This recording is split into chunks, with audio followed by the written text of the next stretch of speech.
സ്വാഗതം ചെയ്യാണ്. ഇന്ന് യഹോവ ഉണ്ടാക്കിയ ദിവസം. എത്ര പേരത് വിശ്വസിക്കുന്നുണ്ട്? ഹല്ലേലൂയ. നമ്മൾ ഇന്ന് ഈ സന്നിധിയിൽ കൂട്ടിക്കൊണ്ട് വരുവാൻ ഇടയാക്കിയ കൃപയെ ഓർത്ത് കർത്താവിനെ ഒന്ന് നന്ദി പറയാമോ? ഹല്ലേലൂയ. ആമേൻ. നമുക്കായിരിക്കുന്ന സ്ഥാനങ്ങൾ നമുക്ക് എഴുന്നേറ്റ് നിന്നുകൊണ്ട് നമുക്ക് അല്പസമയം കർത്താവിനെ നമുക്ക് പാടി ആരാധിക്കാം, മഹത്വപ്പെടുത്താം. നമ്മുടെ എല്ലാ കണ്ണുകളെയും അടച്ചുകൊണ്ട് നമുക്ക് ഒരു വാക്ക് കർത്താവിനോട് നന്ദി പറയാമോ? ഹല്ലേലൂയ. അപ്പ നല്ലൊരു സമയത്തിനായി കർത്താവെ ഞങ്ങൾ നന്ദി പറയുന്നു യേശു. അപ്പ ഹല്ലേലൂയ. കർത്താവെ ഒരു പ്രഭാതം കൂടി കർത്താവെ തന്ന കൃപയ്ക്കായി കർത്താവെ ഞങ്ങൾ നന്ദി പറയുന്നു യേശു. അപ്പ ഹല്ലേലൂയ. ഞങ്ങൾ ഇന്നിവിടെ ആയിരിക്കുന്നതപ്പ അങ്ങയുടെ കൃപയാലാണ്. ഹല്ലേലൂയ കർത്താവെ. ഞങ്ങളുടെ കഴിവോ ഞങ്ങളുടെ പുകഴ്ചയോ ഒന്നുമല്ല അപ്പ. ഞങ്ങളിവിടെ ആയിരിക്കുന്നത് കർത്താവെ അങ്ങയുടെ കൃപ ഒന്നുകൊണ്ട് മാത്രമാണ്. ഹല്ലേലൂയ. കർത്താവെ അങ്ങയുടെ കൃപയെ ഓർത്ത് ഞങ്ങൾ നന്ദി പറയുന്നു യേശു. അപ്പ കർത്താവെ അങ്ങയുടെ ദയയെ ഓർത്തുകൊണ്ട് കർത്താവെ ഞങ്ങൾ നന്ദി പറയുന്നു അപ്പ. അതിലെല്ലാം ഉപരി അപ്പ അങ്ങയുടെ അത്ഭുതകരമായ സ്നേഹത്തെ ഓർത്ത് കർത്താവെ ഞങ്ങൾ നന്ദി പറയുന്നു. ഹല്ലേലൂയ. സങ്കീർത്തനങ്ങൾ 95-ാമത്തെ അധ്യായത്തിൽ 1-2 വാക്യം വായിക്കുമ്പോൾ അവിടെ ഇങ്ങനെയാണ് പറയുന്നത്: വരുവിൻ, നാം യഹോവയ്ക്ക് ഉല്ലസിച്ച് ഘോഷിക്കാം, നാം സ്തോത്രത്തോടെ അവന്റെ സന്നിധിയിൽ ചെല്ലുക, സങ്കീർത്തനങ്ങളോടുകൂടി അവന് ഘോഷിക്കുക. നമ്മളിവിടെ ആയിരിക്കുന്നത് കർത്താവിന്റെ കൃപയാലാണ്. ആ കൃപയെ ഓർത്തുകൊണ്ട് നമുക്ക് അല്പസമയം കർത്താവിനെ നമുക്ക് പാടി ആരാധിക്കാം. ഹല്ലേലൂയ. നന്ദിയോടെ കർത്താവിനെ നമുക്ക് പാടി ആരാധിക്കാം, മഹത്വപ്പെടുത്താം. ഹല്ലേലൂയ.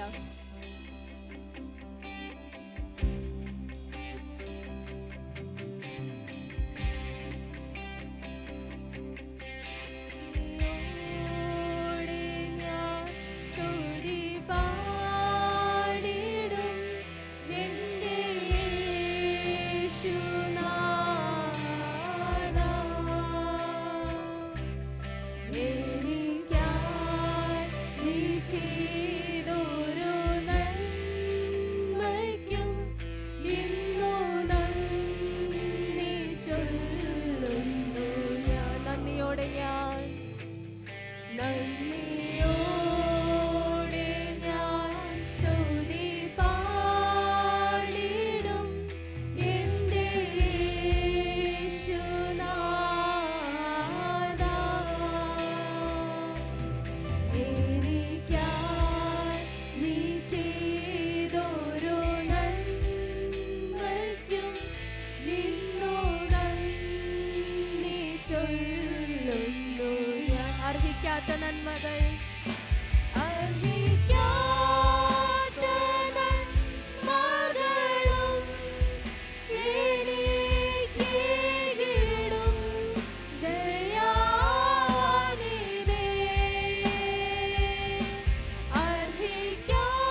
സന്തോഷമുണ്ട്?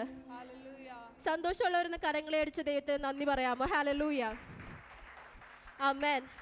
എന്നാൽ അനേകർ ഇവിടെ കടന്നു വന്നിട്ടുള്ളത് പല പ്രയാസങ്ങളിലാലും പല ഭാരങ്ങളാലും വന്നിട്ടുണ്ടാകാം. എന്നാൽ വചനം നമ്മെ ഓർമ്മിപ്പിക്കുന്ന ഒരു കാര്യമാണ്, കർത്താവിൽ പൂർണ്ണ ഹൃദയത്തോടെ ആശ്രയം വെക്കുക. ഹല്ലേലൂയ. തക്ക സമയത്ത് അവൻ ഉയർത്തുവാൻ ദൈവം ശക്തനാണ്. എത്ര പേര് ഏറ്റെടുത്തുകൊണ്ട് പറയും, തക്ക സമയത്ത് അവൻ ഉയർത്തുവാൻ അവൻ ശക്തനാണ്. ഹല്ലേലൂയ. നമുക്ക് അറിയാവുന്നൊരു വാക്യമുണ്ട്, സങ്കീർത്തനങ്ങൾ 23-ാമത്തെ അധ്യായം. അതിൽ 1-ാമത്തെ വാക്യം എന്തോ പറയുന്നേ? യഹോവ എൻ്റെ ഇടയനാകുന്നു, എനിക്കൊന്നിനും മുട്ടുണ്ടാകുകയില്ല. ഹല്ലേലൂയ. നമ്മൾ ഇന്ന് പാടാൻ പോകുന്ന പാട്ടും അത് തന്നെയാണ്. അഡോണായ് റോഹി, യഹോവ എന്നിടയൻ. ഹല്ലേലൂയ. നമ്മളെ അനുദിനം നടത്തുന്ന ഒരു ദൈവം. ഹല്ലേലൂയ. ഓ, ചേർന്ന് പാടി ആരാധിക്കാം. ഹല്ലേലൂയ. കരങ്ങളെല്ലാം അടിച്ചുകൊണ്ട്, എന്തെല്ലാം മാറിയാലും ആരെല്ലാം മാറിയാലും മാറാത്തൊരു ദൈവം. ഹല്ലേലൂയ.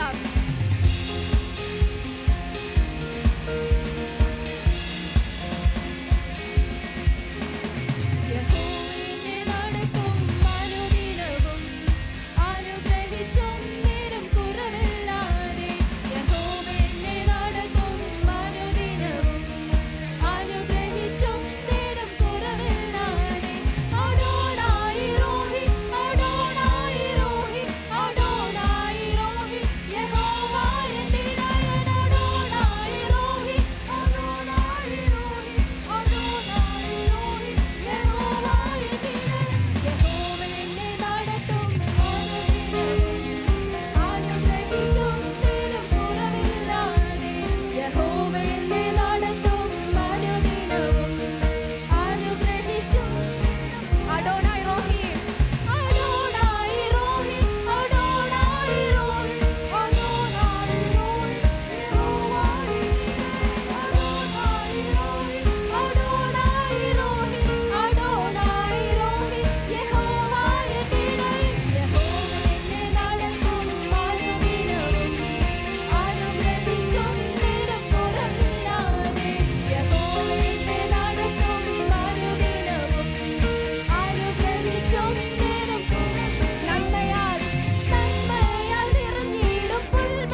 ഹല്ലേലൂയ.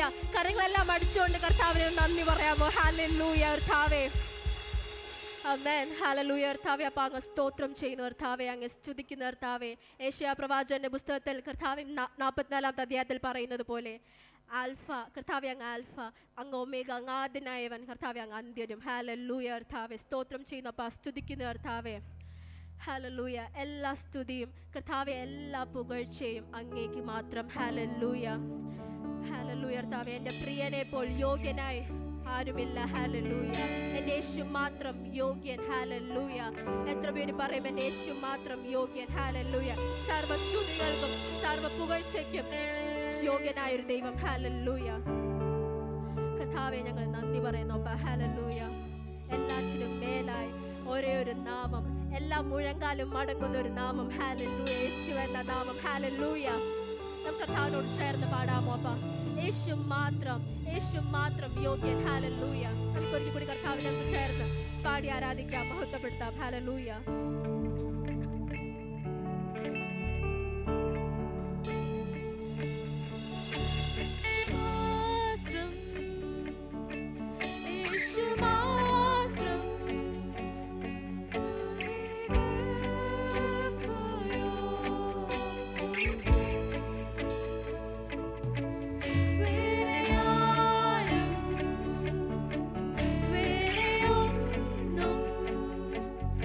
എന്നെ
കൂടി പാടാം എൻ്റെ യേശുവിന് മഹത്വം.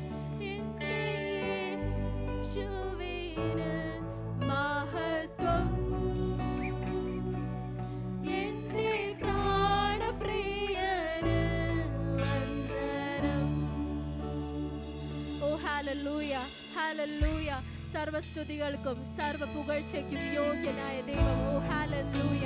കർത്താവെ അങ്ങേക്ക് നന്ദി പറയുന്നു ഈശോപ്പ. ഹല്ലേലൂയ. കർത്താവെ സ്തോത്രം ചെയ്യുന്നു.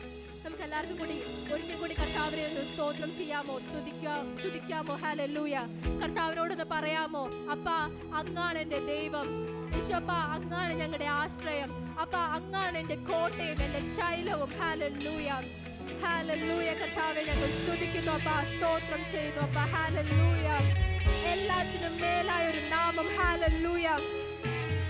ഓ ഹല്ലേലൂയ. കർത്താവെ ഞങ്ങൾ സ്തോത്രം ചെയ്യുന്നു അപ്പാ, സ്തുതിക്കുന്നു കർത്താവെ. അപ്പാ അങ്ങാണപ്പാ എൻ്റെ ദൈവം, അങ്ങാണപ്പാ എൻ്റെ ശൈലവും എൻ്റെ കോട്ടയും. ഹല്ലേലൂയ.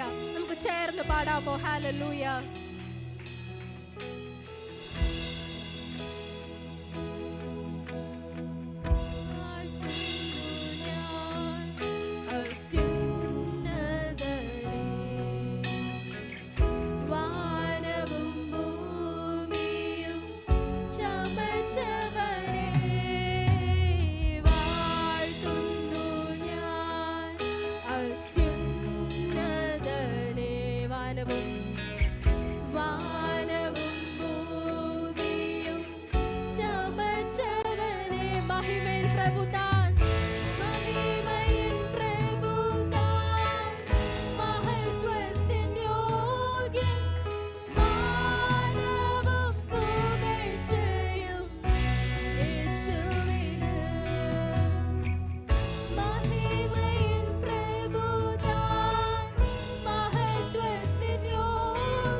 കോട്ടയും എൻ്റെ കോട്ടയും നീ മാത്രമേ. Hallelujah, hallelujah. കർത്താവേ, ഞങ്ങളങ്ങ് നന്ദി പറയുന്നു അപ്പാ.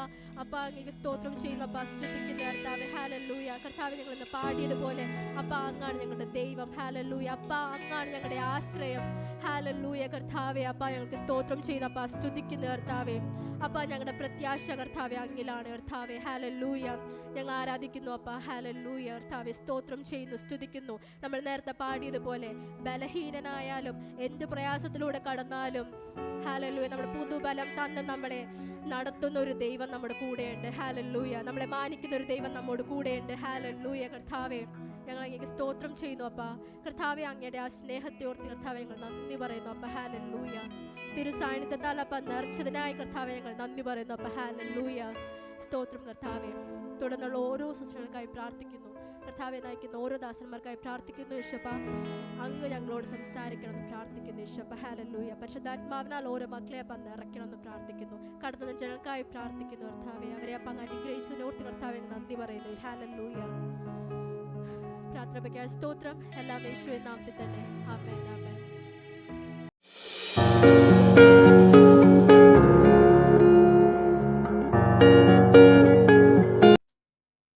ദൈവത്തിൻ്റെ തിരുനാമത്തിന് മഹത്വം ഉണ്ടാകട്ടെ. നമുക്കൊരു തിരുവചന ഭാഗം വായിച്ചതിന് ശേഷം കർത്തൃമുത്ത് ശുശ്രൂഷയിലേക്ക് കടക്കാം. യോഹന്നാൻ സുവിശേഷം 6-ാം അധ്യായം അതിൻ്റെ 53 മുതലുള്ള വാക്യങ്ങൾ. യേശു അവരോട് പറഞ്ഞത്, ആമേൻ ആമേൻ ഞാൻ നിങ്ങളോട് പറയുന്നു, നിങ്ങൾ മനുഷ്യപുത്രൻ്റെ മാംസം തിന്നാതെയും അവൻ്റെ രക്തം കുടിക്കാതെയും ഇരുന്നാൽ നിങ്ങൾക്കുള്ളിൽ ജീവനില്ല. എൻ്റെ മാംസം തിന്നുകയും എൻ്റെ രക്തം കുടിക്കുകയും ചെയ്യുന്നവന് നിത്യജീവനുണ്ട്. അവൻ ഒടുക്കത്തെ നാളിൽ അവനെ ഉയർത്തെഴുന്നേൽപ്പിക്കും. എൻ്റെ മാംസം സാക്ഷാൽ ഭക്ഷണവും എൻ്റെ രക്തം സാക്ഷാൽ പാനീയവുമാകുന്നു. എൻ്റെ മാംസം തിന്നുകയും എൻ്റെ രക്തം കുടിക്കുകയും ചെയ്യുന്നവൻ എന്നിലും ഞാൻ അവനിലും വസിക്കുന്നു. ജീവനുള്ള പിതാവ് എന്നെ അയച്ചിട്ട് ഞാൻ പിതാവ് മൂലം ജീവിക്കുന്നത് പോലെ എന്നെ തിന്നുന്നവൻ എൻ മൂലം ജീവിക്കും. സ്വർഗത്തിൽ നിന്നിറങ്ങി വന്ന അപ്പം ഇതാകുന്നു. പിതാക്കന്മാർ തിന്നുകയും മരിക്കുകയും ചെയ്തതുപോലെ അല്ല, ഈ അപ്പം തിന്നുന്നവൻ എന്നേക്കും ജീവിക്കും. അവൻ കഫർനാഹൂമിൽ ഉപദേശിക്കുമ്പോൾ പള്ളിയിൽ വെച്ച് ഇത് പറഞ്ഞു. ദൈവനാമം മഹത്വമെടുക്കട്ടെ. ദൈവത്തിൻ്റെ പരിശുദ്ധമായ അപ്പം നമ്മൾ തിന്നാതെയും ഭക്ഷിക്കാതെയും ഇരുന്നാൽ നമ്മൾക്ക് നിത്യജീവനില്ല. നമ്മുടെ ഉള്ളിൽ ജീവനില്ല.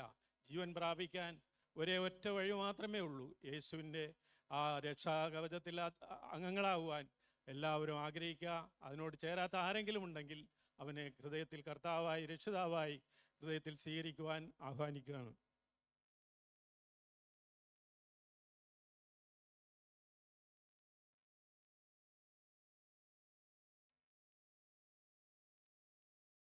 ഞാൻ കർത്താവിൽ നിന്ന് പ്രാപിക്കുകയും നിങ്ങൾ കേൾപ്പിക്കുകയും ചെയ്തെന്നാൽ കർത്താവായ യേശുവിനെ കാണിച്ചു കൊടുത്ത രാത്രിയിൽ അപ്പമെടുത്ത് സ്തോത്രം ചൊല്ലി നുറുക്കി, ഇത് നിങ്ങൾക്ക് വേണ്ടിയുള്ള എൻ്റെ ശരീരം, എൻ്റെ ഓർമ്മയ്ക്കായി ഇത് ചെയ്യുവിനെന്ന് പറഞ്ഞു.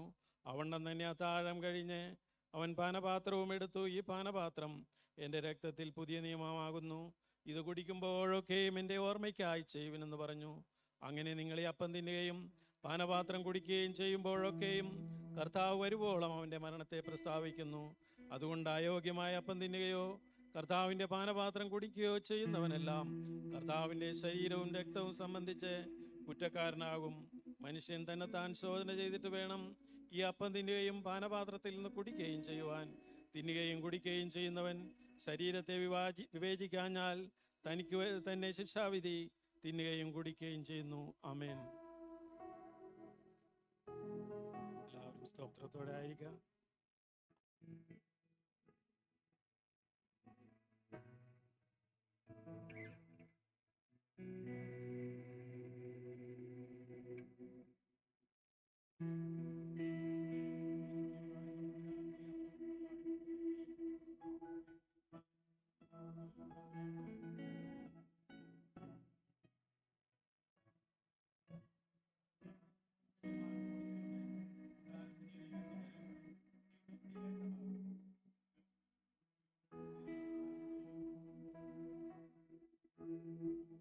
ദൈവശുശ്രൂഷകന്മാർ വന്ന് ഇതിൽ നിന്ന് ഷെയർ ചെയ്യുന്നതായിരിക്കും.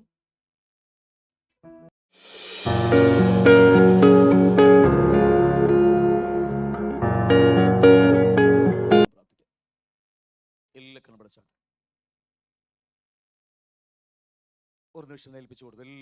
എല്ലാ ഹൃദയങ്ങളും ശാന്തമാക്കിയിട്ട് ഈ കറുത്ത ദിവസത്തിൽ അവിടുത്തെ മുമ്പിലേക്ക് കടന്നു വരുവാൻ അവിടുന്ന് കൂട്ടിവരുത്തിയ ആ വലിയ ദയ, ആ കരുണ, എത്രയോ പേർ ഭവനങ്ങളിലായിരിക്കുമ്പോൾ ഈ നാലയത്തിൽ ഒരപ്പൻ്റെ മക്കളെന്ന പോലെ ഒരുമിച്ച് ഭക്ഷിക്കുവാനൊക്കെ അങ്ങിടയാക്കുന്ന ആ കർത്തൃമേശയിലേക്ക് കരങ്ങൾ നീട്ടുവാനൊക്കെ ആയിട്ട് യോഗ്യരാക്കിയ കർത്താവിൻ്റെ ആ മുഖത്തേക്ക് നോക്കിയിട്ട്, അവൻ്റെ ഹൃദയത്തിലേക്ക് നോക്കിയിട്ടൊന്ന് നന്ദി പറഞ്ഞേ. ഹല്ലേലൂയ. പിതാവ്, ഞങ്ങൾ ഒരുമിച്ച് അങ്ങയുടെ മുമ്പിലേക്ക് കടന്നു വരികയാണ്. അവിടുത്തെ ഉയർപ്പിൻ്റെ ആഘോഷം ആഘോഷിക്കുവാൻ ഞങ്ങളെല്ലാം ഒരപ്പൻ്റെ മക്കളെന്ന് പറഞ്ഞുകൊണ്ട് ഒരപ്പത്തിൽ നിന്നും ഒരേ പാനീയം കുടിക്കുവാനൊക്കെ ആയിട്ട് അങ്ങനെ വലിയ കൃപക്കായി ഞങ്ങൾ സ്തോത്രം ചെയ്യുന്നു. യേശുവിന്റെ നാമത്തിൽ വന്നവരെല്ലാം അനുഗ്രഹിച്ച് പ്രാർത്ഥിക്കുന്നു. തുടർന്ന് അവിടുത്തെ മാറ്റമില്ലാത്ത ദൈവവചനം ഞങ്ങളെ യേശുവിനെ പോലെയാക്കി മാറ്റുവാൻ, ഞങ്ങൾ ഈ ആയുസ്സിൽ കർത്താവിന് വേണ്ടി ഉപയോഗമാകുവാൻ, നല്ല ശിഷ്യന്മാരാക്കി മാറ്റുവാനൊക്കെ ആയിട്ട് കേൾക്കുന്ന വചനങ്ങളെല്ലാം ഞങ്ങളെ ഇടയാക്കണമെന്ന് അങ്ങോട്ട് പ്രാർത്ഥിക്കുന്നു. അതുകൊണ്ട് എല്ലാ ഹൃദയങ്ങളും ശാന്തമായി തീരുവാൻ, എല്ലാ രോഗങ്ങൾ, എല്ലാ കർത്താവ്, എല്ലാ ആകുലചിന്തകളൊക്കെ മാറി കർത്താവ് എല്ലാ ഹൃദയത്തോടും ശാന്തമായി ഇടപെടുവാൻ പരിശുദ്ധാത്മാവ് കർത്താവ് ഇടയാക്കണമെന്ന് അങ്ങോട്ട് പ്രാർത്ഥിക്കുന്നു. കേൾക്കുന്ന വചനങ്ങളെല്ലാം 100 മേനി വിളിയത്തക്കവണ്ണം എല്ലാ ഹൃദയങ്ങളെ ഒരുക്കുവാൻ കൂടി അവിടുത്തെ ആത്മാവിൻ്റെ കരങ്ങളിലേക്ക് ഞങ്ങൾ തരികയാണ്. ഇന്ന് പകൽക്കാലം കർത്താവ് അങ്ങ് ഒരുക്കുന്ന കൃപക്കായി സ്തോത്രം. അടിയനെ ഏൽപ്പിക്കുന്നു. കർത്താവെ, അങ്ങയുടെ ആത്മാവ് അടിയനെയും ശക്തമായിട്ട് ഉപയോഗിക്കണമെന്ന് ഒരിക്കൽ കൂടി അങ്ങോട്ട് അപേക്ഷിക്കുന്നു, യാചിക്കുന്നു. യേശുവിന്റെ നാമത്തിനെയും ആമേൻ, ആമേൻ, ആമേൻ. ഇന്ന് അല്പനേരം ചിന്തക്കായിട്ട് നമുക്ക് വെളിപ്പാട് പുസ്തകത്തിന് എടുക്കാനായിരിക്കും അല്പം മാത്രം. വെളിപ്പാട് പുസ്തകം അതിൻ്റെ 16-ാം അധ്യായം അതിൻ്റെ 15-ാമത്തെ വാക്യം. വെളിപ്പാട് 16:15. ഹല്ലേലൂയ. അവിടെ ഇങ്ങനെ എഴുതി വെച്ചിരിക്കുന്നത്: ഞാൻ കള്ളനെ പോലെ വരും, തൻ്റെ ലജ്ജ കാണുമാറ് നഗ്നനായി നടക്കാതിരിപ്പാൻ തൻ്റെ ഉടുപ്പ് സൂക്ഷിച്ചും ജാഗരിച്ചും കൊള്ളുന്നവൻ ഭാഗ്യവാൻ. ഞാൻ അതിന് ചില വാക്കുകൾ മാത്രമേ എടുക്കുള്ളൂ. ഞാൻ കള്ളനെ പോലെ വരും. കർത്താവിന്റെ വരവിനെ കുറിച്ച് പറഞ്ഞു വരുന്ന വേദവാക്യങ്ങളാണ്. തൻ്റെ ലജ്ജ മാറുമാറ് നഗ്നനായി നടക്കാതിരിക്കുവാൻ. ആ നഗ്നതയെക്കുറിച്ച് അല്പമായിട്ട് സംസാരിക്കും. വളരെ അല്പമായിട്ട് നമ്മുടെ സമയപരിധിക്കുള്ളിൽ തീർക്കാൻ ആഗ്രഹിക്കുകയാണ്. നഗ്നനായി നടക്കാതിരിപ്പാൻ തൻ്റെ ഉടുപ്പ് സൂക്ഷിച്ചും ജാഗരിച്ചും കൊള്ളുന്നവൻ ഭാഗ്യവാൻ, അവർ കർത്താവിൻ്റെ സന്നിധിയിൽ നിൽക്കുമെന്ന് വേദപുസ്തകം നമ്മെ അടിയേറിട്ട് പഠിപ്പിക്കുകയാണ്. ഹല്ലേലൂയ. നമുക്ക് എല്ലാവർക്കും അറിയാം, ഒരു വസ്ത്രത്തെക്കുറിച്ചാണ് ഇവിടെ പറഞ്ഞിരിക്കുന്നത്, അല്ലേ? ഇവിടെ എങ്ങനെ പറഞ്ഞിരിക്കുന്നത്? നിങ്ങൾ നഗ്നനായി വരാതിരിക്കുവാൻ, നഗ്നനായി ഇതിനെ കാണാതിരിക്കുവാൻ. 2, നിങ്ങൾ എന്ത് ചെയ്യണം? നമ്മുടെ ഉടുപ്പ് സൂക്ഷിച്ച് ജാഗരിച്ചു കൊള്ളുന്നവരെ കുറിച്ചാണ് വേദപുസ്തകം വെളിപ്പാട് പുസ്തകത്തിൽ ഭാഗ്യവാൻ ഭാഗ്യവാൻ ഭാഗ്യവാൻ എന്ന് പറഞ്ഞിരിക്കുന്നത്. ഏറ്റവും വലിയ ഭാഗ്യമാണ് നമുക്ക് ലഭിച്ച രക്ഷ എന്ന് പറയുന്നത്. പക്ഷേ ആ രക്ഷ കിട്ടിയാലും വഴിയാത്രയിൽ, നമ്മുടെ ജീവിതയാത്രയിൽ മലിനമായി ജീവിച്ചാൽ ഇതെല്ലാം നഷ്ടമായി തീരാൻ ഇടയുണ്ടെന്നൊക്കെ നമുക്ക് എല്ലാവർക്കും അറിയാം. അതുകൊണ്ട് ഇന്ന് ചിന്തിക്കാൻ പോകുന്ന വിഷയം, നഗ്നനായി കാണാതിരിപ്പാൻ കർത്താവ് നമ്മെക്കുറിച്ച് ആഗ്രഹിക്കുന്നു. അത് കർത്താവിന്റെ പ്രത്യക്ഷതയിൽ മാത്രമല്ല, ഈ ഭൂമിയിൽ ജീവിക്കുമ്പോഴൊക്കെയും നമ്മൾ അവൻ്റെ മുമ്പിൽ ജീവിക്കുമ്പോൾ, ദൈവസഭയുടെ മുമ്പിൽ ജീവിക്കുമ്പോൾ നഗ്നനായി കാണാതിരിപ്പാൻ വളരെ പ്രാധാന്യത്തോടെ കർത്താവ് പറയുന്നത് വേദവാക്യമാണ്. 16-ാം അധ്യായം അതിൻ്റെ 15 മുതലേക്ക് നമ്മൾ വായിക്കുമ്പോൾ കാണാൻ കഴിയുന്നത് ഏറ്റവും ശ്രേഷ്ഠമായ സഭയോടുള്ള ബന്ധത്തിൽ നമുക്കറിയാം. 6-ാം അധ്യായം, വെളിപ്പാട് 6-ാം അധ്യായം മുതൽ 7 മുദ്രകളെ പൊട്ടിക്കുന്നതിനെക്കുറിച്ചും 7 കാഹളങ്ങളെ കുറിച്ചൊക്കെ പറയുന്നുണ്ട്. എന്നാൽ 16-ാം അധ്യായം വിട്ട് താഴേക്ക് പഠിക്കുമ്പോൾ അവിടെ മുതൽ കാണാൻ കഴിയുന്ന മുതൽ കലശങ്ങളെ കുറിച്ച് ഒരു 2 ആംഗിളിൽ നിന്ന് ബൈബിൾ വെളിപ്പാട് പുസ്തകം പഠിപ്പിക്കുന്ന ഒരു കാര്യമാണ്. ഒന്ന് യഹൂദന്റെ ആംഗിളിൽ നിന്നും, 2 സഭയുടെ ആംഗിളിൽ നിന്ന് പഠിപ്പിക്കുന്ന ഒരു വേദവാക്യത്തിൽ അവസാനം ഈ 16-ാം അധ്യായത്തിൽ പറയുന്ന ഒരു കാര്യമാണ്, ഞാൻ കള്ളനെ പോലെ, കർത്താവ് പറയാം, ഞാൻ കള്ളനെ പോലെ വ്യത്യസ്തമായ വരവുകൾ നമുക്കറിയാൻ കഴിയും. അതിൽ ഒരു വരവരെ കള്ളനെ പോലെ വരും. ആ സമയത്ത് ഞാൻ അതിനെക്കുറിച്ച് ഒന്നുകൂടി കേൾക്കാൻ വേണ്ടിയാണ് നിൽക്കുന്നത്. ആ സമയത്ത് തൻ്റെ ലജ്ജ, അവൻ്റെ നഗ്നത, അവൻ്റെ നാണം, അവൻ്റെ കാണാതിരിപ്പാൻ തക്കവണ്ണം, നഗ്നനായി നടപ്പാതിരിപ്പാൻ എന്ത് ചെയ്യണം? ഉടുപ്പ് സൂക്ഷിക്കണം. 2, ജാഗരിച്ചു കൊള്ളുന്നവൻ ഭാഗ്യവാൻ, ഇല്ലെങ്കിൽ കൈവിടപ്പെട്ടു പോകുമെന്ന് നമുക്ക് കാണാൻ കഴിയും. വെളിപ്പാട് പുസ്തകം 21-ാം അധ്യായം 6-ാം വാക്യത്തിൽ പറയുന്നത്, സംഭവിച്ചു തീർന്നു, എല്ലാം 7000 വർഷത്തെ ഭൂമിയിലെ പ്രൊജക്റ്റ് എല്ലാം അവസാനിച്ചു. എന്നിട്ട് 7-ാം വാക്യം പറയുക, അവർ എനിക്ക് മക്കളും നമ്മളവന് നമ്മുടെ പിതാവുമായി തീരുന്ന ഒരു ദൈവീയ പ്രൊജക്റ്റ്. അടുത്ത 8-ാം വാക്യം പറയുക, കൈവിടപ്പെട്ടു പോകുന്ന ഒരു വലിയ കൂട്ടം ജനത, നഗ്നന്മാരായിരിക്കുന്ന, അല്ലെങ്കിൽ പറയുക ഭയമുള്ളവർ, ഭീതിയുള്ളവരൊക്കെ കൈവിടപ്പെട്ടു പോകുന്ന അനുഭവത്തെക്കുറിച്ച് അടുത്ത വാക്യം പറയുക. അതോട് ബന്ധത്തിൽ തന്നെ ഇത് സംസാരിക്കുന്നത്. നഗ്നനായി കണ്ടാൽ കർത്താവ് പറയുക, അങ്ങനെ കണ്ടാൽ നിനക്ക് അവനെ കള്ളനെ പോലെ കർത്താവ് വരുമ്പോൾ പോകാൻ കഴിയത്തില്ല. നമ്മൾ എന്ത് ചെയ്യണം? ഉടുപ്പ് സൂക്ഷിച്ചുകൊണ്ട് ജാഗരിച്ചുകൊണ്ട് ജീവിക്കും കർത്താവ് നമ്മൾ പറയാം. 1-2 വാക്കുകൾ നമുക്ക് ചിന്തിക്കാം. നമുക്ക് എല്ലാവർക്കും ഓടിച്ച വിടുകയാണ്. നമുക്ക് എല്ലാവർക്കും അറിയാം കർത്താവിന്റെ പ്രത്യക്ഷതയെക്കുറിച്ച് ഇത് പറഞ്ഞു വരുമ്പോൾ തന്നെ ഒരിക്കൽ ഈ മനോഹരമായ ഉടുപ്പ് ദൈവം നമ്മളെല്ലാം ഉടുപ്പിച്ചതായിരുന്നു. ഹല്ലേലൂയ. ഉൽപ്പത്തി പുസ്തകത്തിൽ ഏദൻ പർദീസയിൽ ദൈവത്തിന് അല്ലെങ്കിൽ 1:26, 27, 28 വാക്യം വായിക്കുമ്പോൾ അവിടെ നിന്ന് മാനവരാശിയെക്കുറിച്ചുള്ള ഹിതം വെളിപ്പെടുത്തിയിട്ട് 2:7 മനുഷ്യനെ സൃഷ്ടിക്കുമ്പോൾ മനുഷ്യൻ ഉടുക്കാൻ മനോഹരമായ തേജസ് എന്ന് പറയുന്ന അവൻ്റെ വസ്ത്രം ധരിച്ചിരുന്നു. തേജസ് എന്ന് പറയുന്നത് നമ്മൾ കഴിഞ്ഞ ദിവസം എവിടെയൊക്കെ നമ്മൾ ചിന്തിച്ചായിരുന്നു, അവൻ്റെ ക്വാളിറ്റി ആൻഡ് ക്യാരക്ടറാണ്. ഞാൻ 10,000 സുന്ദരൻ, ഞാൻ 10,000 ദയുള്ളവൻ, കരുണയിലെന്ന് പറയുമ്പോൾ തേജസ്സിനെ കുറിച്ച് മോശം ചോദിക്കുമ്പോൾ പറയുന്ന വേദവാക്യമാണ്. നമ്മൾ അതിനെക്കുറിച്ച് പിന്നീട് ചിന്തിക്കും. എന്തുവാകട്ടെ, ഞാൻ പറഞ്ഞു വന്ന കാര്യം, കർത്താവ് മനുഷ്യനെ സൃഷ്ടിച്ചപ്പോൾ മനോഹരമായൊരു വസ്ത്രം അവനെ പുറമെ ഉടുപ്പിച്ചിരുന്നു. അതുകൊണ്ട് അവൻ നഗ്നനല്ല എന്ന് നമുക്ക് കാണാൻ കഴിയും. ഉൽപ്പത്തി പുസ്തകം ദൈവത്തോടുകൂടി നടക്കുമ്പോൾ അവന് വേറൊരു വസ്ത്രമോ ഒരു ലൂയിസ് ഫിലിപ്പിന് ഷർട്ടോ അല്ലെ ഒരു ചുരിദാറോ ഒന്നും ആർക്കുമില്ല. അവർക്ക് മനോഹരമായൊരു വസ്ത്രം ദൈവം പണിതെടുത്ത്, ദൈവം നെയ്തു കൊടുത്തൊരു വസ്ത്രമുണ്ട്, തേജസ്സിന്റെ വസ്ത്രം എന്ന് പറയുന്നുണ്ട്. അത് നഷ്ടപ്പെട്ടു പോയെന്നൊക്കെ സംഗീതക്കാരൻ പറയുന്നുണ്ട്. നമ്മുടെ വിഷയത്തിലേക്ക് മാത്രം ഒതുങ്ങി നിൽക്കാം. നമുക്ക് എല്ലാവർക്കും അറിയാം, ഉൽപ്പത്തി 3-ാം അധ്യായത്തിൽ പിശാചിന് ചതിയിൽപ്പെട്ട് വഞ്ചിക്കപ്പെട്ട് ജീവിക്കുന്ന പുറത്തു പോകുന്ന ആ ഒരു കുടുംബത്തെക്കുറിച്ച് പറയുമ്പോൾ അവിടെ പറയാം,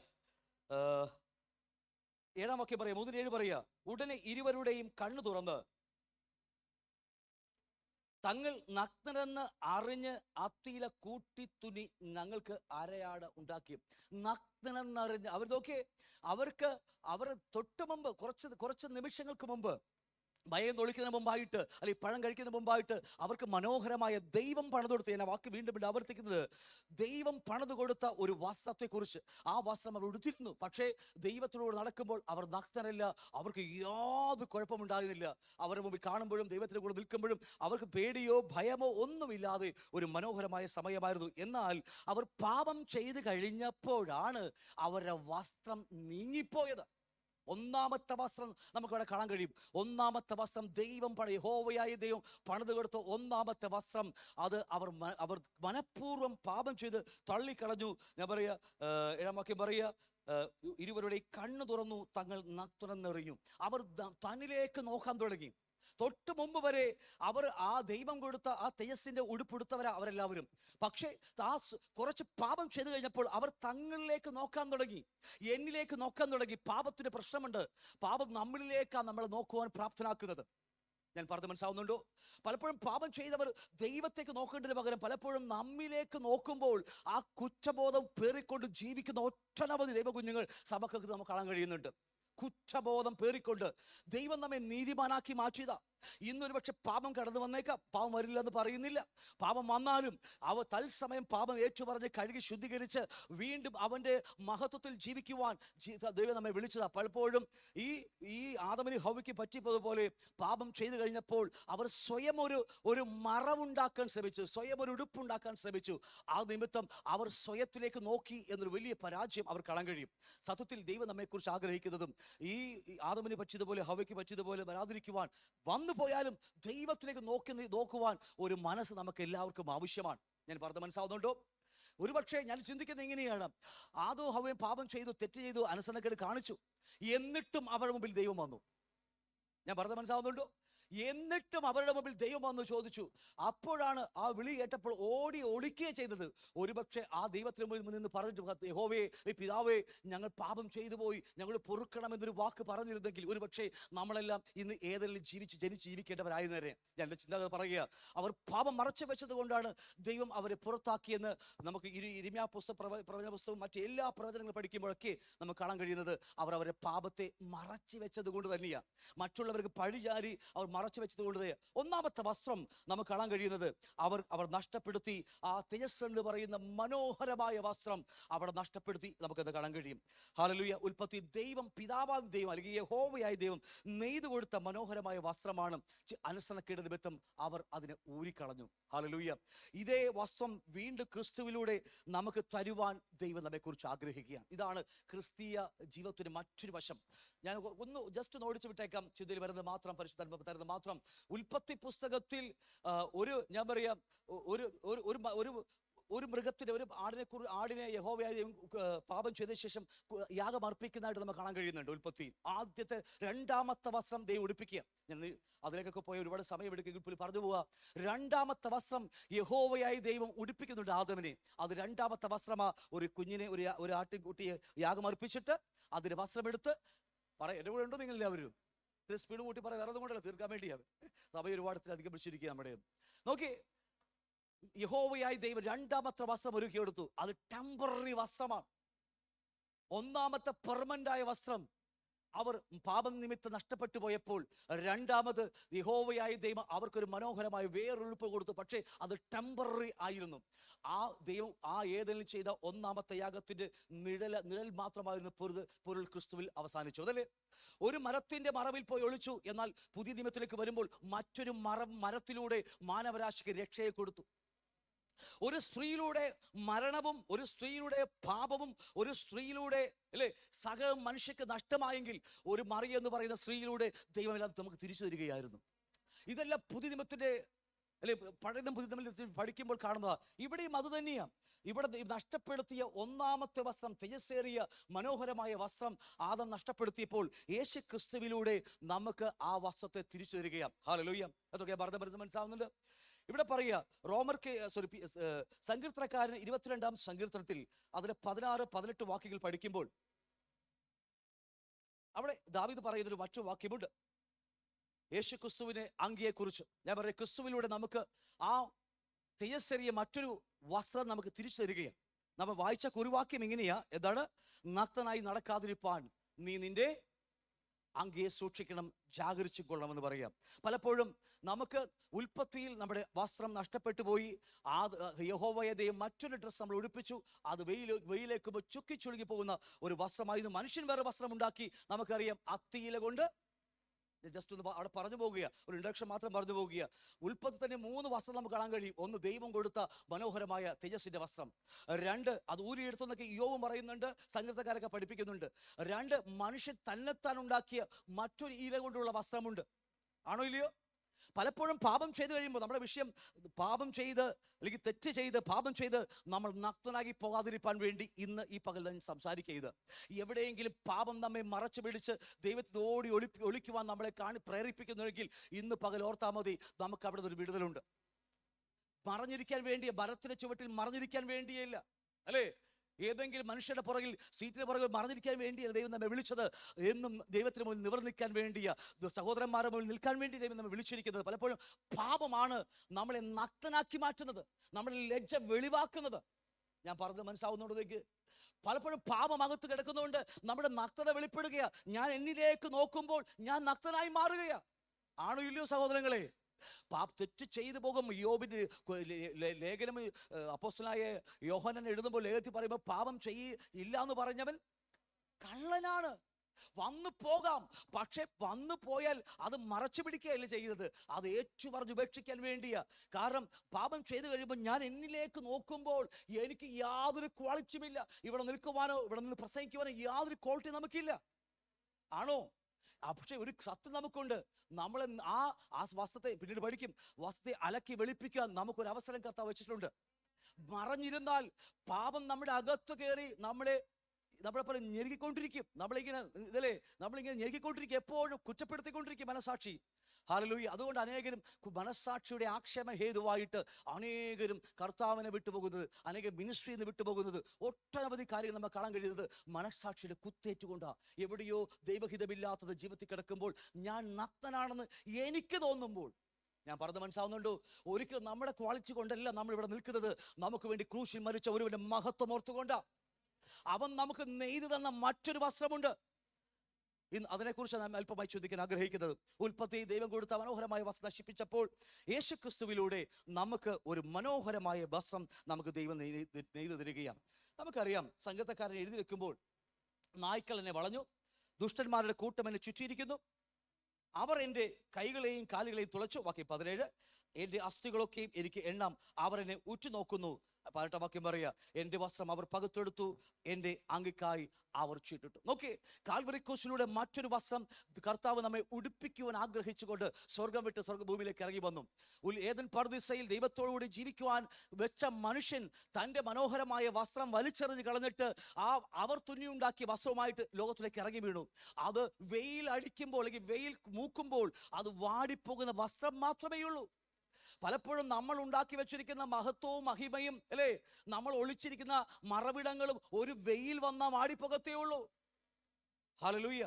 ഒരു വെയിൽ വന്നാൽ നമ്മൾ ഏതൊക്കെ അത്തിയില കൊണ്ടോ നമ്മുടെ എന്തെങ്കിലും നീതി പ്രവൃത്തി കൊണ്ടോ മറച്ചു കളഞ്ഞാൽ ഒരു വെയിൽ വന്നാൽ മതി, അത് വാടിപ്പോകുവാനും നമ്മുടെ നഗ്നത ലോകം കാണുവാനും.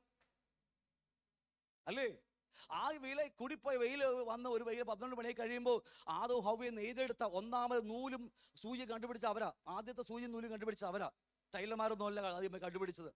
അവരുണ്ടാക്കിയത് വെയിൽ മൂക്കുമ്പോൾ വാടിപ്പോകുന്നതേ ഉള്ളൂ. മനുഷ്യന്റെ മുമ്പിൽ എത്ര മറക്കാൻ ശ്രമിച്ചാലും ഒരു ദിവസം അല്ലെങ്കിൽ ഒരു സമയപരിധി കഴിയുമ്പോൾ ആ അത്തിയിലേക്ക് വാടിപ്പോകുക തന്നെ ചെയ്യും.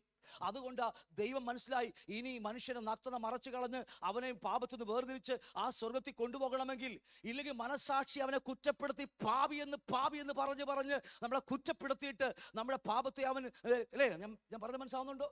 മനസാക്ഷിയുടെ ആക്ഷേപം ഹേതുവായിട്ട് പലപ്പോഴും നമ്മളെ കുറ്റ മനസാക്ഷി ജീവിച്ച് നമ്മുടെ നിത്യത വരെ നഷ്ടമാക്കാനിടയുണ്ട്. ഹല്ലേലൂയ. അതുകൊണ്ട് ക്രിസ്തു, ദൈവം, പിതാവായ ദൈവം തന്റെ പുത്രനെ ഭൂമിയിലേക്ക് അഴച്ചിട്ട് മാനവരാശിക്ക് വേണ്ടി മറ്റൊരു വസ്ത്രം കാൽവരി കുരിശിൽ നെയ്യുകയായിരുന്നു. ചില മണിക്കൂറുകൾ കാൽവരി കുരിശിൽ ഗൊൽഗോഥയിൽ ഗദസമനയിൽ അവൻ മനോവേദന അനുഭവിച്ചത് മുതൽ ഗൊൽഗോഥ അവസാനത്തുള്ള രക്തം ചിന്തുന്നതുവരെ കാൽവരി കുരിശിൽ നമ്മൾ അറിയാത്ത മനോഹരമായൊരു വസ്ത്രം സ്വർഗം നെയ്തുകൊണ്ടിരിക്കുകയായിരുന്നു. എന്റെയും നിങ്ങളുടെ പാപത്തെ മറച്ചു കളയുന്ന, പാപത്തെ മായ്ച്ചു കളയുന്ന, ആഴങ്ങളിലേക്ക് വലിച്ചെറിഞ്ഞു കളയുന്ന ഒരു മനോഹരമായ വസ്ത്രം അവൻ നമ്മെ നെയ്തുകൊണ്ടിരിക്കുകയായിരുന്നു. ഹല്ലേലൂയ. ഉൽപ്പത്തിയിൽ മനുഷ്യൻ നഷ്ടപ്പെടുത്തിയ തേജസ് എന്ന് പറയുന്ന ആ മനോഹരമായ വസ്ത്രം നമുക്ക് തിരിച്ചു തരുവാൻ, അതിനിടയിലേക്ക് ക്രിസ്തു കാൽവരി ക്രൂശിൽ നമുക്ക് വേണ്ടി ഒരു വസ്ത്രം നെയ്തുകൊണ്ടിരുന്നു. ആ വസ്ത്രത്തെ കുറിച്ചാണ് ഇപ്പോൾ നമ്മൾ വായിച്ച് കേട്ട വാക്യം ഇങ്ങനെയാണ്: എന്റെ വസ്ത്രം അവർ പകുത്തെടുത്തു, എന്റെ അങ്കിക്കായി അവർ ചീട്ടിട്ടു. ഹല്ലേലൂയ. തൻ്റെ വസ്ത്രം, തൻ്റെ യഹൂദന് മേൽ വസ്ത്രമുണ്ട്, അടിവസ്ത്രമുണ്ട്. രണ്ടും അർദ്ധനഗ്നനായി ഭൂമിക്കും ആകാശവുമായി തൂക്കിക്കിടന്ന കർത്താവിനെ നമുക്കിന്ന് കാണാൻ കഴിഞ്ഞാൽ വലിയ മഹത്വമായിരിക്കും. ഹല്ലേലൂയ. ഭൂമിക്കും ആകാശത്തിനും മധ്യേ തൂക്കിക്കിടന്ന കർത്താവുണ്ട് അർദ്ധനഗ്നനായിട്ട്. അവിടെ ആ കാൽവരി, ആ റോമാ അല്ലെങ്കിൽ ഗൊൽഗോഥയിൽ അവിടെ ഇരുവശം 4 വശം എത്രയോ പട്ടാളക്കാരുണ്ട്, എത്രയോ സ്ത്രീകളുണ്ട്. അതിൻ്റെയൊക്കെ നടുവിൽ ലജ്ജാപാത്രമായിട്ട് സ്വർഗത്തിൽ അല്ലെങ്കിൽ ആകാശത്തിനും ഭൂമിക്കും മധ്യ തൂങ്ങിക്കിടന്നത് നമ്മുടെ ലജ്ജ മാറ്റാൻ വേണ്ടിയാ, നമ്മുടെ നഗ്നത മാറ്റാൻ വേണ്ടിയാ, നമ്മൾ നീതിമാന്മാരാക്കാൻ വേണ്ടിയാ. ഹല്ലേലൂയ. ആ കാൽവരി ക്രൂശിൽ ഏറ്റവും മനോഹരമായത് ഒന്ന് നെയ്തെടുത്തു. ആ വസ്ത്രം ഇന്ന് നമുക്ക് ഏറ്റവും അത്യാവശ്യമാണ്. ഹല്ലേലൂയ. മറ്റ് നഷ്ടപ്പെടുത്തി കളഞ്ഞ തേജസ് എന്ന് പറയുന്ന തേജസ്സിനെ കുറിച്ച് ആഴമായി ക്ലാസ് വരുമ്പോൾ, നമ്മുടെ ബൈബിൾ ക്ലാസ്സിലേക്ക് വരുമ്പോൾ കേട്ടാൽ നല്ലതായിരിക്കും നിങ്ങൾക്ക്. ആ തേജസ്സിന്റെ ഉടുപ്പിലേക്ക് മാറുന്നതിന് മുമ്പായിട്ട് നമ്മളെ ഇന്ന് ഉടുപ്പിച്ചിരിക്കുന്ന ഒരു ഡ്രസ്സാ ഇപ്പോൾ നമ്മൾ കേട്ടത്.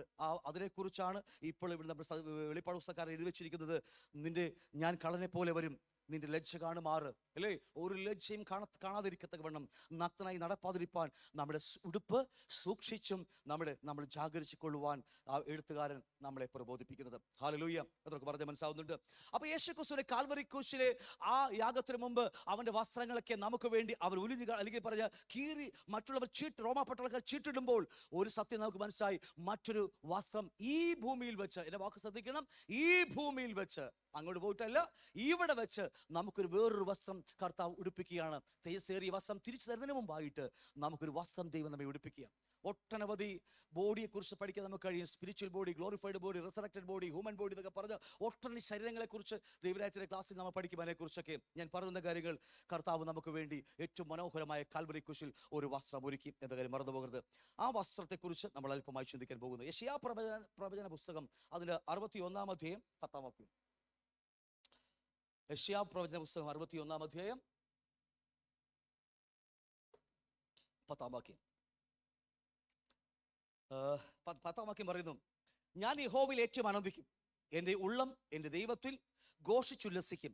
മണവാളൻ തലപ്പാവണിയുന്നത് പോലെ, മണവാട്ടി ആഭരണങ്ങളാൽ തന്നെത്താൻ അലങ്കരിക്കുന്നത് പോലെയും അവൻ എന്നെ രക്ഷാവസ്ത്രം ധരിപ്പിച്ചു, നീതി എന്ന അങ്കി ഇടിവെച്ചു വിരിക്കുന്നു. ഹല്ലേലൂയ. ഏറ്റവും മനോഹരമായ വേദവാക്യം. നിങ്ങൾ ബൈബിൾ വായിക്കുന്നവരാണ്. നമ്മൾ നിരന്തരമായി ഓരോരോ എന്താ പറയുക ഡിവൈഡ് നമ്മൾ വചനം പഠിക്കുന്ന ആൾക്കാർ. ഇപ്പോൾ മത്തായി അല്ലേ 5 മോശയുടെ പഞ്ചഗ്രന്ഥങ്ങളാണ് നമ്മൾ പഠിച്ചുകൊണ്ടിരിക്കുന്നത്, ആണോ ഇല്ലയോ? അല്ലേ? അതിനകത്ത് ഒരുപാട് രഹസ്യങ്ങൾ ഉള്ളതുകൊണ്ടാണ് നമ്മൾ ഈ മുറിച്ച് കാവ്യഗ്രന്ഥങ്ങൾ പഠിച്ചു, സുവിശേഷങ്ങൾ മാത്രം പഠിച്ചു, ഇനി പ്രവചനങ്ങൾ മാത്രം പിന്നീട് പഠിക്കും. നമ്മൾ എന്തുകൊണ്ടാണെന്ന് പിന്നെ നിങ്ങൾ പഠിച്ചു കഴിയുമ്പോൾ നിങ്ങൾക്ക് മനസ്സിലാവും എന്തുകൊണ്ടാണ് ഞങ്ങളിങ്ങനെ മുറിച്ച് ഇടുന്നതിനേക്ക് അർത്ഥം. അപ്പോൾ ഞാൻ പറയുന്ന കാര്യങ്ങൾ അവിടെ നിങ്ങൾ ബൈബിൾ വായിക്കുന്നവർ നമുക്കറിയാൻ കഴിയും, രണ്ട് വാക്യങ്ങൾ ആവർത്തിച്ചെങ്കിൽ ഒന്നിനോടൊന്ന് കോർത്തിണക്കി പറയുന്ന രണ്ട് പദങ്ങളാ. ഒന്ന് രക്ഷയും, രണ്ട് നീതിയും. നിങ്ങൾ എവിടെയും ചെക്ക് ചെയ്തു, വചനത്തിൽ എവിടെ വേണമെങ്കിൽ ചെക്ക് ചെയ്തു, എല്ലായിടത്തും ഒരേപോലെ ഇണക്കി കോർത്തൽ അല്ലേ, കോർത്തിണക്കി പണിയുന്ന, മനോഹരമായി ചേർത്ത് വെച്ച് പണിയുന്ന ഒരു മനോഹരമായ കൊല്ലൻ്റെ പണി നമുക്ക് ഈ വേദപുസ്തകത്തിൽ കാണാൻ കഴിയും. മനോഹരമായ പണി എന്നറിയാമോ? രക്ഷയും നീതിയും ഒരുമിച്ച് പോകുന്ന ഒരു പണി. ഹല്ലേലൂയ. ഇവിടെ സങ്കീർത്തക്കാരൻ പ്രവാചകൻ അവിടെ പ്രവാചകൻ എഴുതി വെക്കുമ്പോൾ അവിടെ കാണാൻ കഴിയുന്ന വാക്യം ഇങ്ങനെയാ. 61-10 വാക്യത്തിൽ മണവാട്ടി ആഭരണങ്ങളാൽ തന്നെത്താൻ അലങ്കരിച്ചിരിക്കുക പോലെയും അവനെ രക്ഷാ വസ്ത്രം ധരിപ്പിച്ചു, നീതി എന്ന അങ്കി ഇടുവിച്ചുമിരിക്കുന്നു. നോക്കി, രണ്ട് വ്യത്യസ്തമായ പദം. ഒന്ന് രക്ഷ എന്ന വസ്ത്രം, മറ്റൊരു വസ്ത്രം രക്ഷ എന്ന വസ്ത്രവും, രണ്ട് അതോട് ചേർന്ന് പറയുക നീതി എന്ന അങ്കിയും എന്നെയും നിങ്ങളെയും അവൻ ഉടുപ്പിച്ചിരിക്കുന്നു. പ്രവാചകൻ ആത്മാവിൽ യേശുവിനെ 800 വർഷങ്ങൾക്ക് മുമ്പ് 750-800 വർഷങ്ങൾക്ക് മുമ്പ് എഴുതി വെക്കുമ്പോൾ, എൻ്റെ ഓർമ്മ ശരിയാണെങ്കിൽ എഴുതി വെക്കുമ്പോൾ, അവിടെ ആ പ്രവാചകൻ എഴുതി വെച്ചിരിക്കുക, രക്ഷ എന്ന വസ്ത്രം ഞാൻ നിന്നെ അണിയിക്കാം. നഷ്ടപ്പെട്ടു പണ്ട് തേജസ്സേറിയ വസ്ത്രം. ഇന്ന് കാണുന്ന ഈ എന്താ പറയുക, തുണിക്കടക്കാർ, ഗാർമെന്റ്സുകാരൊക്കെ എന്നോട് ക്ഷമിക്കണം, ഇതൊന്നും ആവശ്യമില്ലായിരുന്നു. ആരെങ്കിലും ഉണ്ടെങ്കിൽ എന്നോട് ക്ഷമിക്കുക, സോറി അല്ലേ. ഇന്നത്തെ തുണിക്കട പേരെന്താ? Max, Trends, Max. ഇവിടുത്തെ പേരാ ഒരാൾ കടയൊക്കെ ഉണ്ടല്ലോ. ഇഷ്ടംപോലെ കടകൾ ഇവിടുത്തെ കാണുന്ന ജയലക്ഷ്മി. ഇതൊന്നും ഒരിക്കലും വരില്ലായിരുന്നു, ആവശ്യമില്ലായിരുന്നു. പക്ഷെ മനുഷ്യന്റെ പാപം നിമിത്തമാണ് ഇതെല്ലാം ഭൂമിയിലേക്ക് ഇറങ്ങി വന്നത്, അല്ലേ? ആണോ ഇല്ലയോ? ഹല്ലേലൂയ. അപ്പൊ അന്ന് ആ തിയസിന്റെ വസ്ത്രം നഷ്ടപ്പെടുത്തിയത് കൊണ്ട് നമുക്ക് തരുവാൻ ദൈവം ഒരു വസ്ത്രം ഒരുക്കി വെച്ചു. അതിന്റെ പേര് രക്ഷാവസ്ത്രം എന്ന് പറയുന്നത്. ഇന്ന് ദൈവം നമ്മളെ ഉടുപ്പിച്ചു, കർത്താവ് നമ്മളെ യേശുക്രിസ്തുവിന്റെ കാൽവരി ക്രൂശ് യാഗത്തിലൂടെ ആ രക്ഷാവസ്ത്രം നമുക്ക് നൽകിയിരിക്കുകയാണ്. ഒരുവൻ യേശുവിനെ ഞാൻ പാപിയെന്ന് ഏറ്റു പറഞ്ഞ്, എൻ്റെ പാപത്തിന് വേണ്ടി കർത്താവ് ക്രൂശിൽ വന്ന് മരിച്ചുവെന്ന്, അവൻ എൻ്റെ പാപത്തിന് വേണ്ടി മാത്രമല്ല അടക്കപ്പെട്ട് ഉയർത്തെഴുന്നേറ്റുവെന്നും, ഒരു ദിവസം എന്നെ ചേർപ്പാൻ വരുമെന്നും, അതിന് മാത്രമല്ല ഈ ഒരു ന്യായവിധി ഉണ്ടെന്നും. ന്യായവിധി രണ്ട് വിധമുണ്ട് അല്ലേ? ഭീമ എന്ന് പറയുന്ന ജഡ്ജ്, ആ ന്യായവിധി ഉണ്ട്, നമുക്ക് പ്രതിഫലം തരുവാൻ ന്യായവിധി ഉണ്ടെന്നും അറിഞ്ഞ് ഒരുവൻ യേശുവിനെ സ്വീകരിക്കുമ്പോൾ, അല്ലേ, പാപത്തിന് ശമ്പളമായ മരണമെന്നും, ആ എൻ്റെ പാപത്തിന് ശമ്പളമായ മരണം എനിക്ക് പകരക്കാരനായി ക്രിസ്തു അനുഭവിച്ചുവെന്നും ഒരുവൻ ഏറ്റു പറയുമ്പോൾ ദൈവം അവനെ ഉടുപ്പിക്കുന്ന ഒരു വസ്ത്രമാണ് ഈ രക്ഷാവസ്ത്രം എന്ന് പറയുന്നത്. ഹല്ലേലൂയ. ഒരു ഏറ്റുപറച്ചിൽ നമുക്ക് ലഭിക്കുന്ന ഒരു രക്ഷാവസ്ത്രം, അല്ലേ? കർത്താവ് നാഥനെ കൊണ്ട് ഏറ്റു പറയാന്ന് പറഞ്ഞ് റോമർ 10:9-10 ബാക്കിയൊക്കെ പഠിക്കുന്നുണ്ട്. അങ്ങോട്ടൊന്നും പോകുന്ന നമുക്ക് സമയമില്ല.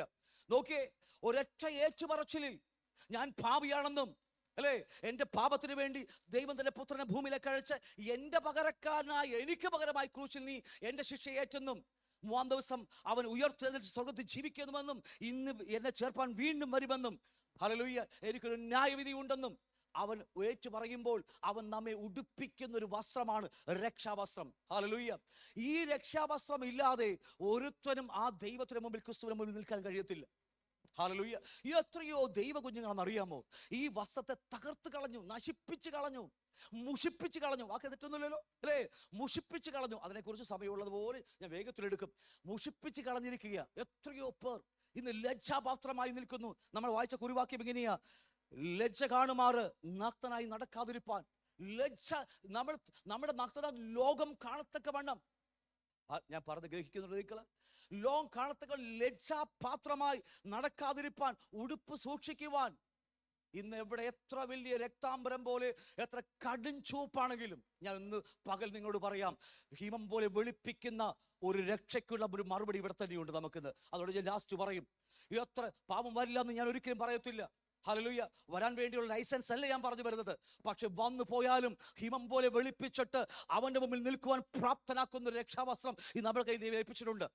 ഇന്ന് അനേകരും അത് നശിപ്പിച്ച്, അനേകരും അതിനെ മുഷിപ്പിച്ച് ജീവിക്കുകയാണ്. അതിനുള്ള മറുപടി എന്താണെന്ന് വേദപുസ്തകം നമ്മെ പഠിപ്പിക്കുന്നുണ്ട്. ഇന്ന് സമയമുള്ളവർ ഞാൻ അതിനെക്കുറിച്ച് എടുക്കും.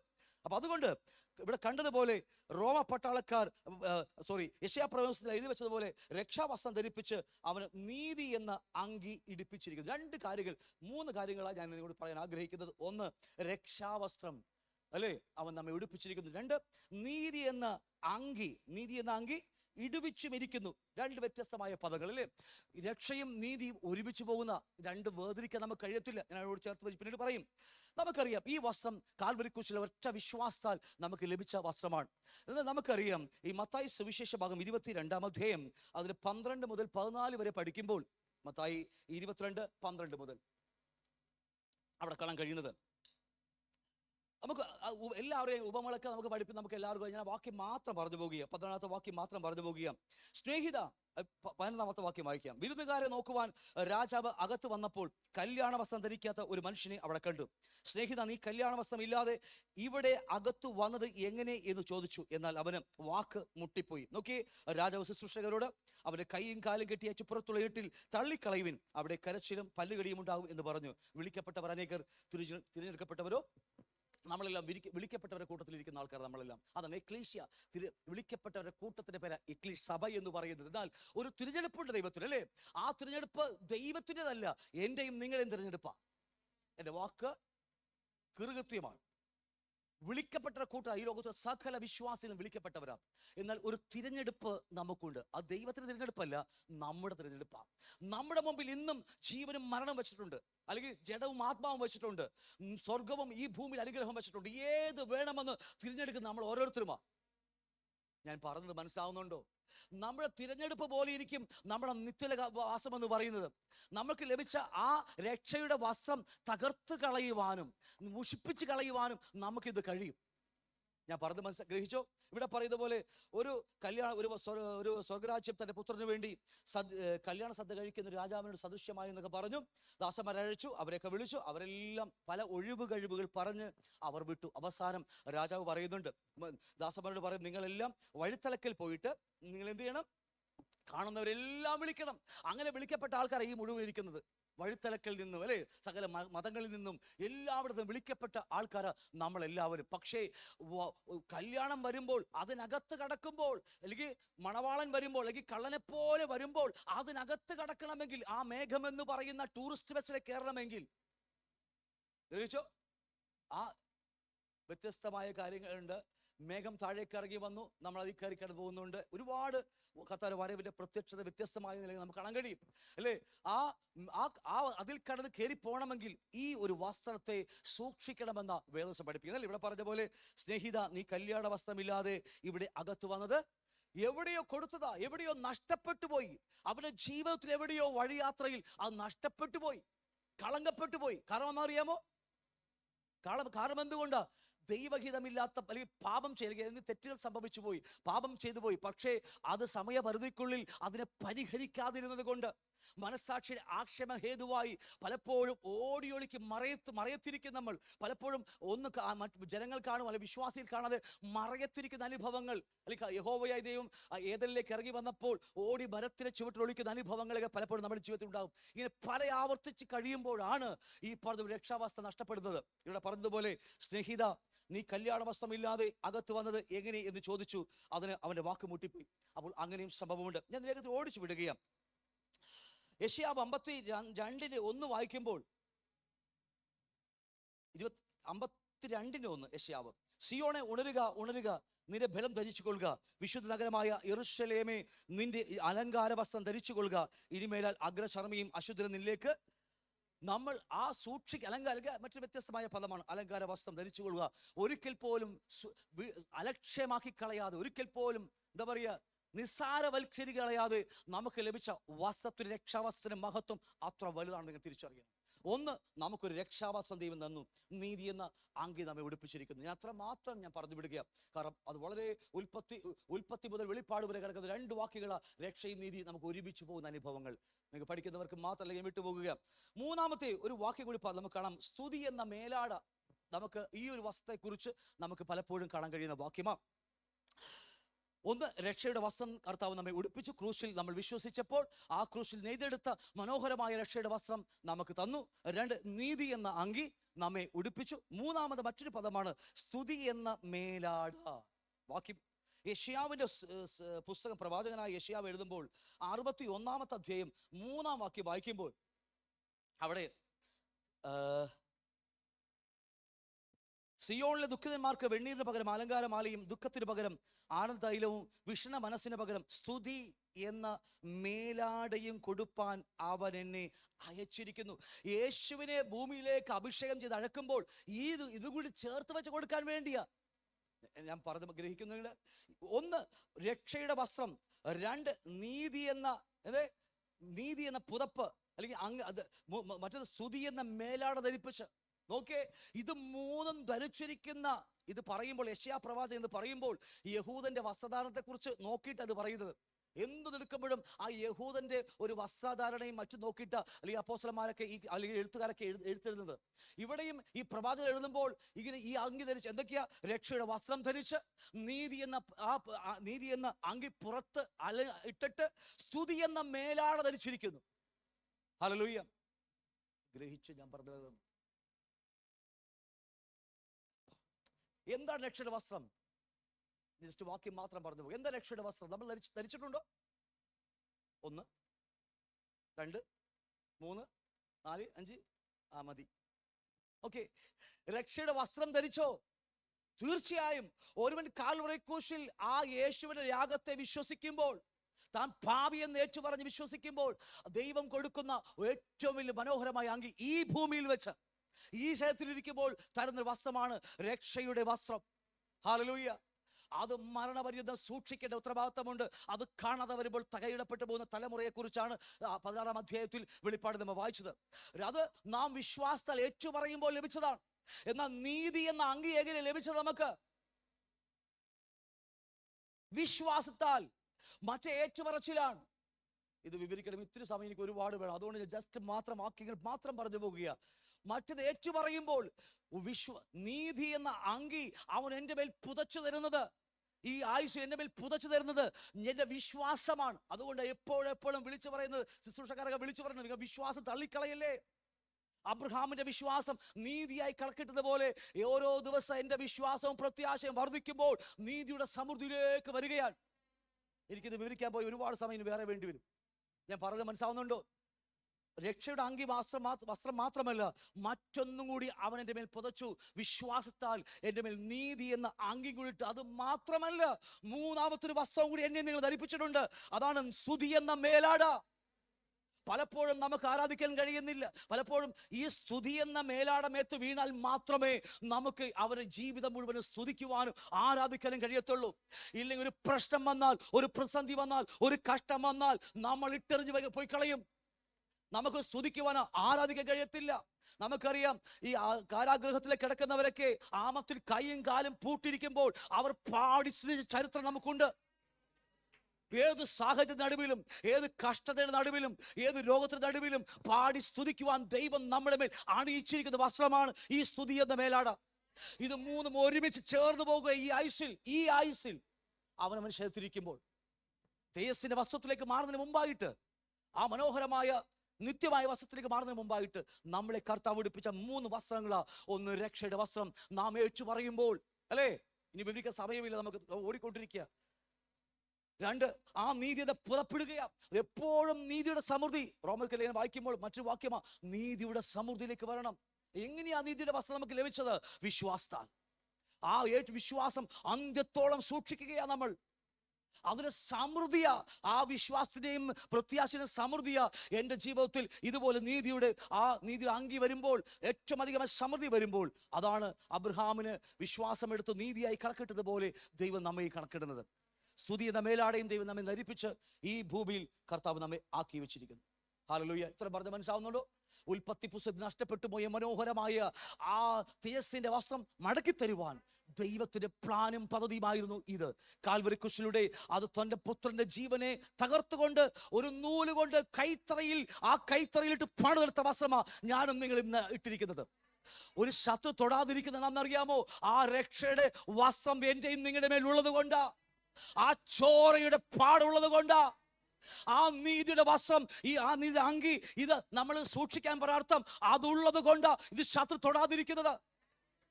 നമ്മുടെ യാതൊരു മഹിമയോ നമ്മുടെ വിശുദ്ധ ജീവിതം ഒന്നുമല്ല. ആ വസ്ത്രം നമ്മുടെ ജീവിതത്തിലുള്ളതാ. അതുകൊണ്ട് അവിടെ എഴുത്തുകാരൻ അപ്പോസ്തലനായ യോഹന്നാൻ എഴുതി വെച്ചത്, അത് നഗ്നനായി കളയരുതേ. നഗ്നമായി പോയാൽ, അതിനെ നമ്മൾ അഴുക്കാക്കി കളഞ്ഞാൽ, അതിനെ ഊരിക്ക മാറ്റി വെച്ചാൽ നമ്മുടെ ജീവിതത്തിലേക്ക് വരുന്ന അപകടവും ദുരന്തങ്ങളും ഒരുപാടായിരിക്കും നമ്മുടെ ജീവിതത്തിലേക്ക്. സമയമുള്ളതുപോലെ നിങ്ങളോട് ഞാൻ സംസാരിച്ചോളാം. ഹല്ലേലൂയ. അതൊക്കെ പറഞ്ഞ് മനസ്സിലാവുന്നുണ്ട്. അപ്പോൾ ഒന്നാമത്തെ കാര്യം, നമുക്ക് 3 വസ്ത്രങ്ങളെ കുറിച്ചാണ്. ആ തേജസ്സിന്റെ വസ്ത്രത്തിലേക്ക് മാറുന്നതിന് മുമ്പായിട്ട് നമുക്ക് 3 വസ്ത്ര ദൈവം നമുക്ക് തരികയാണ്. ഈ വാക്കുകൾ ഞാൻ അത്രമാത്രം പറഞ്ഞു വിടുകയാണ്. ഒന്ന്, ഓക്കെ, രക്ഷയുടെ വസ്ത്രവും ഈ പറഞ്ഞ നീതിയുടെ അങ്കിയൊക്കെ നമുക്കറിയാം. ഞാൻ ഒരു സമയക്കുറവ് ഒരുപാട് ഉള്ളതുകൊണ്ട് ഈ വസ്ത്രം വാങ്ങണം. നമ്മൾ ജസ്റ്റ് വാക്കിംഗ് മാത്രം പറഞ്ഞു വാങ്ങണം. 2, വസ്ത്രം നഷ്ടപ്പെടാതെ സൂക്ഷിക്കുകയും വേണം. 3, എന്തെങ്കിലും കറ പറ്റിയാൽ കുഞ്ഞാടിൻ്റെ രക്തത്താൽ അങ്കി അല്ലെങ്കിൽ വസ്ത്രം അലക്കി വെളുപ്പിക്കുകയും വേണം. ഇല്ലെങ്കിൽ നഗ്നനായി നമ്മൾ നടക്കേണ്ടി വരും സഹോദരങ്ങളെ. എത്രയോ ചരിത്രങ്ങൾ നമ്മുടെ മുമ്പിലുണ്ട്. എത്രയോ ഭക്തന്മാർ നല്ലവണ്ണം മോട്ടമോടി തുടങ്ങിയതാ. എത്ര പേർ വീഴ്ചകൾ നമ്മുടെ മുമ്പിൽ കണ്ടതാ. ആകാശത്ത് തിളങ്ങുന്ന നക്ഷത്രങ്ങളെ പോലെ ഈ ലോകത്ത് തിളങ്ങിയവർ, അവർ ലജ്ജാപാത്രങ്ങളായി നഗ്നരായി ലോകത്ത് ജീവിക്കുന്ന ചരിത്രം നമ്മുടെ മുമ്പിൽ കിടക്കുകയാ സഹോദരങ്ങളെ. ഇതെന്നറിയാമോ? ഈ മാർഗം നമ്മൾ എപ്പോഴും മറന്നു പോകുന്നു. ഈ മാർഗങ്ങൾ എന്താ? ഒന്ന്, വസ്ത്രം വില കൊടുത്ത് വാങ്ങിയതാ. നമ്മൾ കൊടുത്ത വിലയില്ല പലപ്പോഴും, ആ ദൈവം നമുക്ക് ഫ്രീ ആക്കി നൽകിയത്, അല്ലേ? ആണോ ഇല്ലയോ? രക്ഷ ഫ്രീ ആണെന്ന് പറയുമ്പോഴും ശരി തന്നെയാ, രക്ഷ ഫ്രീയാ. പക്ഷേ എത്രത്തോളം നമ്മുടെ ദൈവം നമ്മുടെ ദേഹിയുടെ രക്ഷയ്ക്ക് വേണ്ടി നമ്മുടെ ജീവനെ കർത്താവ് ചോദിക്കുന്നത്, നമ്മൾ തിരിച്ചു ചോദിക്കുക ദൈവം. എന്തുമാകട്ടെ, 2, വസ്ത്രം നഷ്ടപ്പെട്ടു പോകാതെ സൂക്ഷിക്കണം. ഞാൻ അല്പമായി പിന്നീട് സംസാരിക്കും. 3, വസ്ത്രം എന്ത് ചെയ്യണം? കുഞ്ഞാടിന്റെ രക്തത്താൽ അങ്കിയെ അലക്കി വെളി. വഴി അത്ര സംഭവിച്ചേക്കാം, നമുക്കെല്ലാം സംഭവിച്ചേക്കാം. ആരും അത്ര വലിയ വിശുദ്ധന്മാരോ പുണ്യാളന്മാരോ ഒന്നുമല്ല. അങ്ങനെയാണെങ്കിൽ ന്യൂ ലൈഫിലെ വേണ്ടി ഒരുപാട് ചില്ലുകൂടുകൾ കാണേണ്ടതായിരുന്നു നമുക്കെല്ലാം. ഒറ്റ ചില്ലുകൂടും നമ്മുടെ മുമ്പിലില്ല, അല്ലേ? അവരുണ്ടോ? ഇല്ല. നമ്മളെ കൂടെ ചില്ലുകൂട്ടി ഇരുത്താൻ പറ്റിയ പ്രായമൊന്നും ആയിട്ടില്ല നമുക്ക്, അത്ര ഇല്ലേ? അതൊക്കെ പൊട്ടിച്ച് നമ്മ പുറത്തിയാടും. അപ്പൊ അതുകൊണ്ട് അതിനുള്ള സമയത്തിലേക്ക് വരുന്നതിന് മുമ്പായി നമ്മുടെ ജീവിതത്തിൽ വന്നു പോയാൽ, ഒന്ന്, വസ്ത്രം വാങ്ങണം. നമുക്കറിയാം, അതിനെക്കുറിച്ച് ഇനി വാങ്ങാൻ നമുക്ക് സമയമില്ല. 2, നഷ്ടപ്പെടുത്താതെ സൂക്ഷിക്കണം. അതിനെക്കുറിച്ച് പിന്നീട് ഞാൻ ഇപ്പം പറയുന്നത്, വസ്ത്രം കുഞ്ഞാണ്ട് രക്തത്താൽ അലക്കി വെളുപ്പിക്കേണ്ട ഒരു ഉത്തരവാദിത്വം നമുക്കുണ്ട്. ഇത് നമ്മുടെ ജീവിതത്തിൽ ചെയ്തില്ലെങ്കിൽ നമ്മൾ നഗ്നരായി ഈ ലോകത്ത് ജീവിക്കേണ്ടി വരും.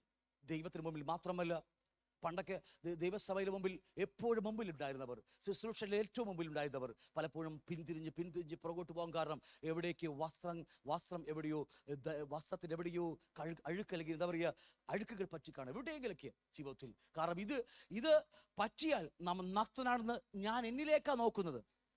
ഉൽപ്പത്തി പുസ്തകം പറഞ്ഞില്ലേ, ആദം ഹവ്വ അവരെ കണ്ണു തുറന്നു. എന്നാൽ പണ്ട് അവർക്ക് കണ്ണില്ലേ? പണ്ട് കണ്ണുണ്ട് അവർക്ക്. അവരുടെ കണ്ണ് തുറന്നത് സ്വർഗത്തിലേക്കാ, ദൈവത്തിലേക്കാ അവരെ കണ്ണു തുറന്നത്. ആണോ ഇല്ലയോ? ആത്മാവിന്റെ കണ്ണ് തുറന്നിരിക്കുകയായിരുന്നു. പക്ഷേ പാപം നിമിത്തം ആത്മാവിന്റെ കണ്ണടയുകയും ദേഹിയുടെ കണ്ണ് തുറക്കുകയും ചെയ്തു. ലോകത്തിലെ കണ്ണ് തുറന്നു. പിന്നെ മുഴുവൻ നോക്കുന്നത്, അയ്യോ ഞാൻ ചെറിയവനാണല്ലോ, എന്നെ കൊണ്ട് ഇത്രയേ പറ്റിയില്ലല്ലോ, അല്ലെ, എന്നെ കൊണ്ട് പഠിച്ചിട്ട് കൂടിയില്ലല്ലോ, എന്റെ ജോലി നഷ്ടമാണല്ലോ. സ്വയത്തിലേക്ക് നോക്കുകയാണ് നമ്മൾ. അവിടെയാ നഗ്നനായിത്തീരുന്നത് നമ്മളെല്ലാം ജീവിതത്തിൽ. ഹല്ലേലൂയ. അപ്പോൾ വസ്ത്രത്തിൽ ഒരു മങ്ങൽ പറ്റിയാൽ, അല്ലെങ്കിൽ വസ്ത്രത്തിൽ ഒരു അഴുക്ക് പറ്റിയാൽ നമ്മുടെ ജീവിതത്തിൽ എങ്ങനെ നമുക്ക് മടങ്ങി വരാൻ കഴിയും എന്നാണ് ഒരു ഒറ്റ വാക്കിൽ മാത്രം ഞാൻ പറഞ്ഞു വിടുകയാണ്. വെളിപ്പാട് പുസ്തകം 22-ാം അധ്യായം അതിന്റെ 14-ാമത്തെ വാക്യം ഒന്ന് വായിച്ചേ. വെളിപ്പാട് 22:14.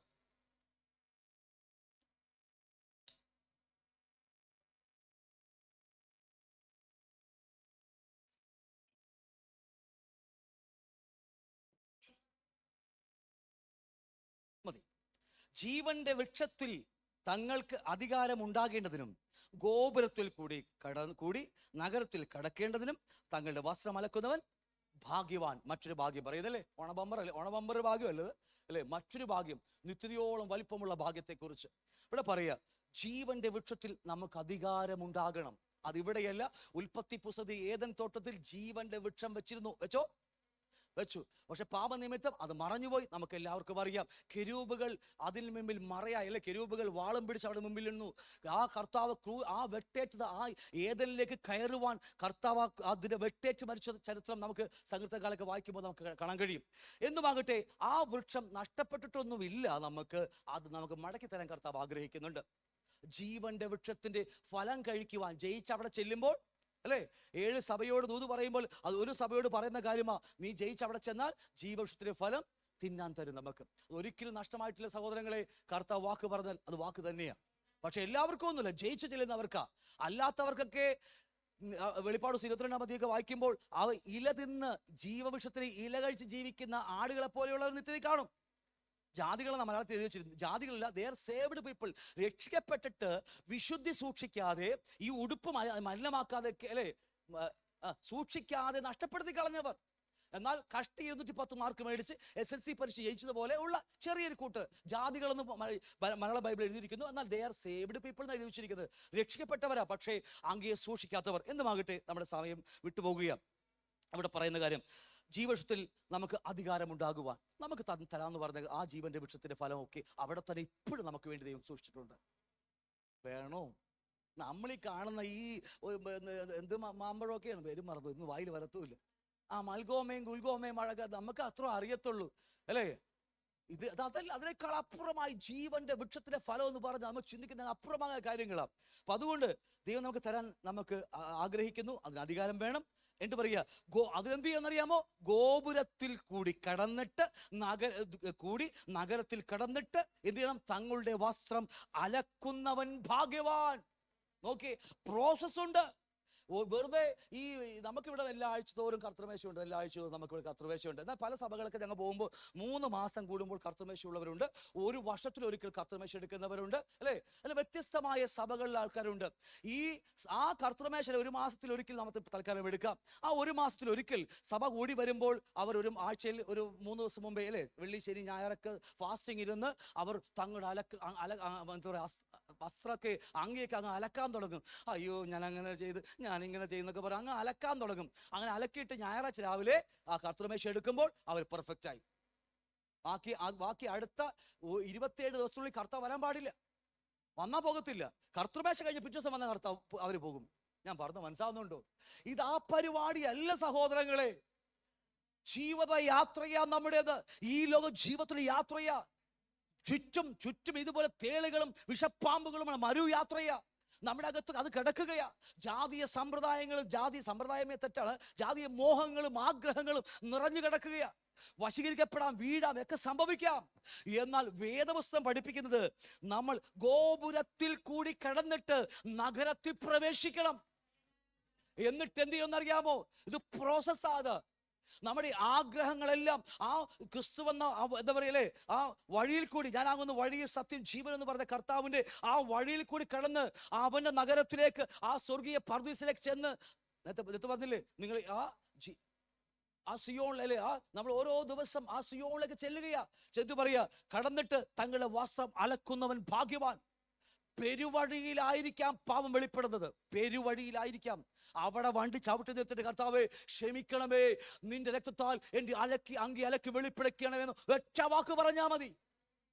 ഞാൻ അത്രമാത്രം പറഞ്ഞു വിടുകയാണ്. എനിക്ക് നമ്മുടെ സമയമൊന്നും തീരെ ഉണ്ടാവത്തില്ല. അതുകൊണ്ട് യോഹന്നാൻ ലേഖനത്തിൽ പഠിപ്പിക്കുമ്പോൾ എന്താ, ലേഖനമേറ്റു പറഞ്ഞ്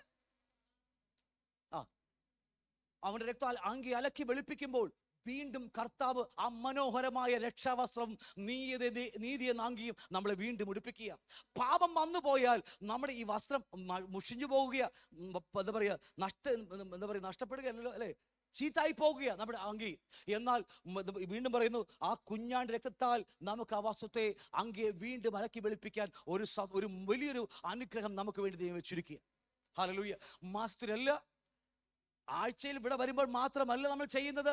എവിടെയൊക്കെയോ നമ്മുടെ ജീവിതത്തിൽ അങ്കി അല്ലെങ്കിൽ ആ രക്ഷയുടെ വസ്ത്രം അഴുക്ക് പിടിക്കാൻ എവിടെയൊക്കെ ആവുന്നു, അവിടെ വെച്ച് തന്നെ നമ്മുടെ ആ പാപത്തെ അനുദപിച്ച്, മാനസാന്തരപ്പെട്ട് അനുദപിച്ച്, ദൈവം വെറുക്കുന്നത് പോലെ ആ പാപത്തെ വെറുത്തിട്ട് ഉപേക്ഷിച്ചിട്ട്, കർത്താവേ അവിടുത്തെ രക്തത്താൽ എന്നെ കഴുകണമേ. എന്തെങ്കിലും പാവോട് ചുമ്മാ പറഞ്ഞു പോകുന്ന പരിപാടിയല്ലേ ഇത്. അവിടെ നിന്ന് വെറുക്കുന്ന പാപമാണെങ്കിൽ ഞാനും വെറുക്കുന്നു പറഞ്ഞിട്ട് ആ മാനസാന്തരപ്പെട്ട് അകത്ത് കടക്കുക. ഒരുപക്ഷെ നാളെ വന്നു പോയേക്കാം, അത് അവിടുത്തെ വേറെ വിഷയമാണ്. അപ്പോൾ ഈ ഞാൻ പറഞ്ഞു വന്ന കാര്യങ്ങൾ, ഗോപുരത്തിൽ കൂടി കടന്ന് ഗോപുരത്തിൽ കൂടി കയറി നഗരത്തിൽ കടന്നിട്ട് തങ്ങളുടെ വസ്ത്രം അലക്കുന്നവർ ഭാഗ്യവാൻ. നിങ്ങൾക്കറിയാമോ, പണ്ടൊക്കെ ഞങ്ങള്, ഇപ്പോഴല്ലേ പേടിക്കുന്ന വേണ്ട, പണ്ടത്തെ കാര്യം, പഴനിക്ക് പഴനിയില്ലേ, പഴനി കേട്ടിട്ടുണ്ടോ? ഞാൻ ഈ പണ്ടത്തെ കാര്യം പറഞ്ഞാ, നിങ്ങളിപ്പോ പേടിക്കുന്ന വേണ്ട, നിങ്ങളൊക്കെ ഇരിപ്പുണ്ട്, എനിക്ക് പേടിയാണ്. പണ്ട് പഴനി എന്നൊക്കെ പറഞ്ഞ സ്ഥലത്തൊക്കെ പോകുമ്പോഴേക്ക്, ചെറുപ്പത്തിലെ ബാല്യകാലത്തൊക്കെ പോകുമ്പോൾ ഈ ജട പിടിച്ചിരിക്കുന്ന ആൾക്കാരെ കാണാം. ജഡയെന്നാ പറയുന്നത്, ജഡയെന്ന് പറയും. എന്താ, മുടി നിറച്ചും ഇങ്ങനെ പിരി പോലെ ഇങ്ങനെ തൂക്കി ഇങ്ങനെ കട്ട പിടിച്ചിരിക്കും. എന്തുകൊണ്ടെന്നറിയാമോ സഹോദരങ്ങളെ? അത് അന്നൊന്നും നമുക്ക് മനസ്സിലായില്ല. ഞങ്ങൾ അന്ന് വിചാരിച്ചത് അയ്യോ ദൈവം സാക്ഷാൽ ഇറങ്ങി വെച്ചിരിക്കുന്ന ആൾക്കാരാ, ഞങ്ങൾ അവരെ കാണുമ്പോൾ ഇങ്ങനെയൊക്കെ നിൽക്കാറുണ്ട്. പണ്ടത്തെ കാര്യമുണ്ട്, ഇപ്പൊ ഒന്നുമല്ല, പേടിക്കുന്നത് വേണ്ട. പണ്ടൊക്കെ അല്ലേ. പിന്നീട് ഇപ്പൊ വേദപുസ്തകം പഠിച്ചപ്പോഴാണ് ഇതൊക്കെ പഠിക്കുമ്പോഴാണ് മനസ്സിലായത്, മുടി ചീകാതെ ദിവസങ്ങളോളം മാസങ്ങളോളം അലക്ഷ്യമായി ജീവിക്കുമ്പോൾ ജടയല്ലാതെ വേറെ എന്തെങ്കിലും വരുമോ? എനിക്ക് പിന്നെ ആദ്യം അങ്ങനെയൊന്നും വരാൻ ചാൻസ് ഇല്ല. സന്തോഷമില്ല അല്ലേ? ഞാൻ പറഞ്ഞത് ശ്രദ്ധിച്ചു നോക്കി, ദിവസവും ചീവാതെ, ഒരാഴ്ച ചീവാതെ നിങ്ങൾ വന്നു നോക്ക്. ദയവായി ചെയ്തേക്കരുത്. ഓക്കെ, നമ്മുടെ ആ മുടി കെട്ടുപിടിക്കാന്നല്ല, ജട പിടിച്ച് അത് ചീത്തയായി പോകും. ഇത് തന്നെയാ എന്നെയും നിങ്ങളെയും കുറിച്ചുള്ള ദൈവ ഇഷ്ടമെന്ന് പറയുന്നത് അല്ലേ? ഗോപുരത്തിൽ കൂടി നഗരത്തിൽ കടന്ന് തങ്ങളുടെ വസ്ത്രം അലക്കുന്നവൻ ഭാഗ്യവാൻ. ഓരോ ദിവസവും ഓരോ നിമിഷവും പാപം വെളിപ്പെടുമ്പോൾ തന്നെ ആ വസ്ത്രത്തിന് മങ്ങലേൽക്കാതിരിപ്പാൻ അതിൽ കിടന്ന യേശുവിന്റെ രക്തത്താൽ കഴുകൽ പ്രാപിക്കുന്നവരെ, നിങ്ങൾ ഒരിക്കലും ജട പിടിച്ച് ജീവിക്കത്തില്ല. നിങ്ങൾ എന്നും വസ്ത്രം സൂക്ഷിക്കുന്നവരായി തീരും. ഇല്ലെങ്കിൽ ജീവിതയാത്ര പരാജയമായിരിക്കും. കൂട്ടായ്മ വരാൻ മടിയായിരിക്കും. സഹോദരങ്ങളെ കാണുമ്പോൾ വെറുപ്പായിരിക്കും. വചനം പഠിക്കാൻ ഇരുന്നാൽ കോട്ടവായിടും. പ്രാർത്ഥിക്കാൻ ഇരുന്നാൽ അലക്ഷ്യമായി കളയും. കാരണം എന്നറിയാമോ, എവിടെയോ പാപം മറച്ചു വെച്ചിരിക്കുന്നു. ആ രക്ഷയുടെ വസ്ത്രം എവിടെയോ മങ്ങലേറ്റിട്ടുണ്ട്. ഏറ്റു പറഞ്ഞു ഉപേക്ഷിക്കാത്ത പാപം എവിടെയോ എന്നെ കുത്തിക്കൊണ്ടിരിക്കുന്നുണ്ട്. അതൊക്കെ ഞാൻ പറഞ്ഞ് മനസ്സാവുന്നുണ്ട്. ഹല്ലേലൂയ. സർദീസിലെ സഭയോട് പറയുമ്പോൾ വെളിപ്പാട് 3:1 മുതൽ 6 വരെ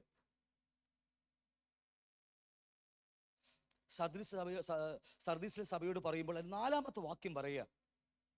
അത് 3-ാമത്തെ വാക്യം പറയുക, ആകയാൽ നീ പ്രാപിക്കുകയും നീ കേൾക്കുകയും ചെയ്തത് എങ്ങനെയെന്ന് ഓർത്ത് അത് കാത്തുകൊള്ളുക, മാനസാന്തരപ്പെടുകയും ചെയ്യുക. നീ ഉണരാതിരുന്നാൽ ഞാൻ കള്ളനെ പോലെ വരും. നേരത്തെ വായിച്ച വാക്യത്തിൽ പറയുക, വരും, 7 നാഴികയ്ക്ക് നിന്റെ മേൽ വരുമെന്നാൽ നീ അറിയുകയുമില്ല. അടുത്ത വാക്യം, എങ്കിലും ഉടുപ്പ് മലിനമാകാത്ത കുറെ പേർ സർദീസിൽ എനിക്കുണ്ട്.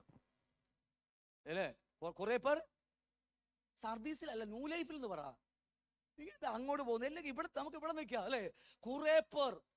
അപ്പൊ കുറച്ച് പേരോ ഇല്ല, മുഴുവനും പേര് നമുക്കുണ്ട് അല്ലേ? കർത്താവിന് മുഴുവനും പേര് ഈ ന്യൂ ലൈഫിലുണ്ട്. എന്താണെന്നറിയാമോ?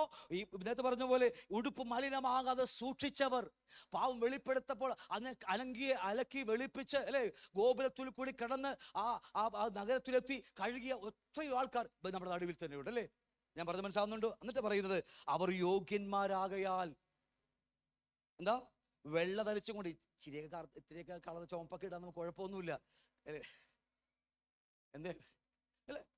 വെള്ള ധരിച്ചും കൊണ്ട് എന്നോട് നടക്ക് ജയിക്കുന്നവൻ വെള്ള ഉടുപ്പ് ധരിക്കും, അവന്റെ പേർ ഞാൻ ജീവന്റെ പുസ്തകത്തിൽ നിന്ന് മായ്ച്ചു കളയാതെ എൻ്റെ പിതാവിന്റെ സന്നിധിയിലും അവന്റെ ദൂതന്മാരുടെ മുമ്പിൽ ഞാൻ എൻ്റെ പേര് ഏറ്റു പറയും. നോക്കിയേ, മായ്ച്ചു കളയാതെ. ഞാൻ എപ്പോഴും പറയുന്ന കാര്യമാ, കർത്താവിന്റെ പക്കൽ ജീവന്റെ പുസ്തകത്തിൽ എഴുതുവാൻ പേനയുമുണ്ട്.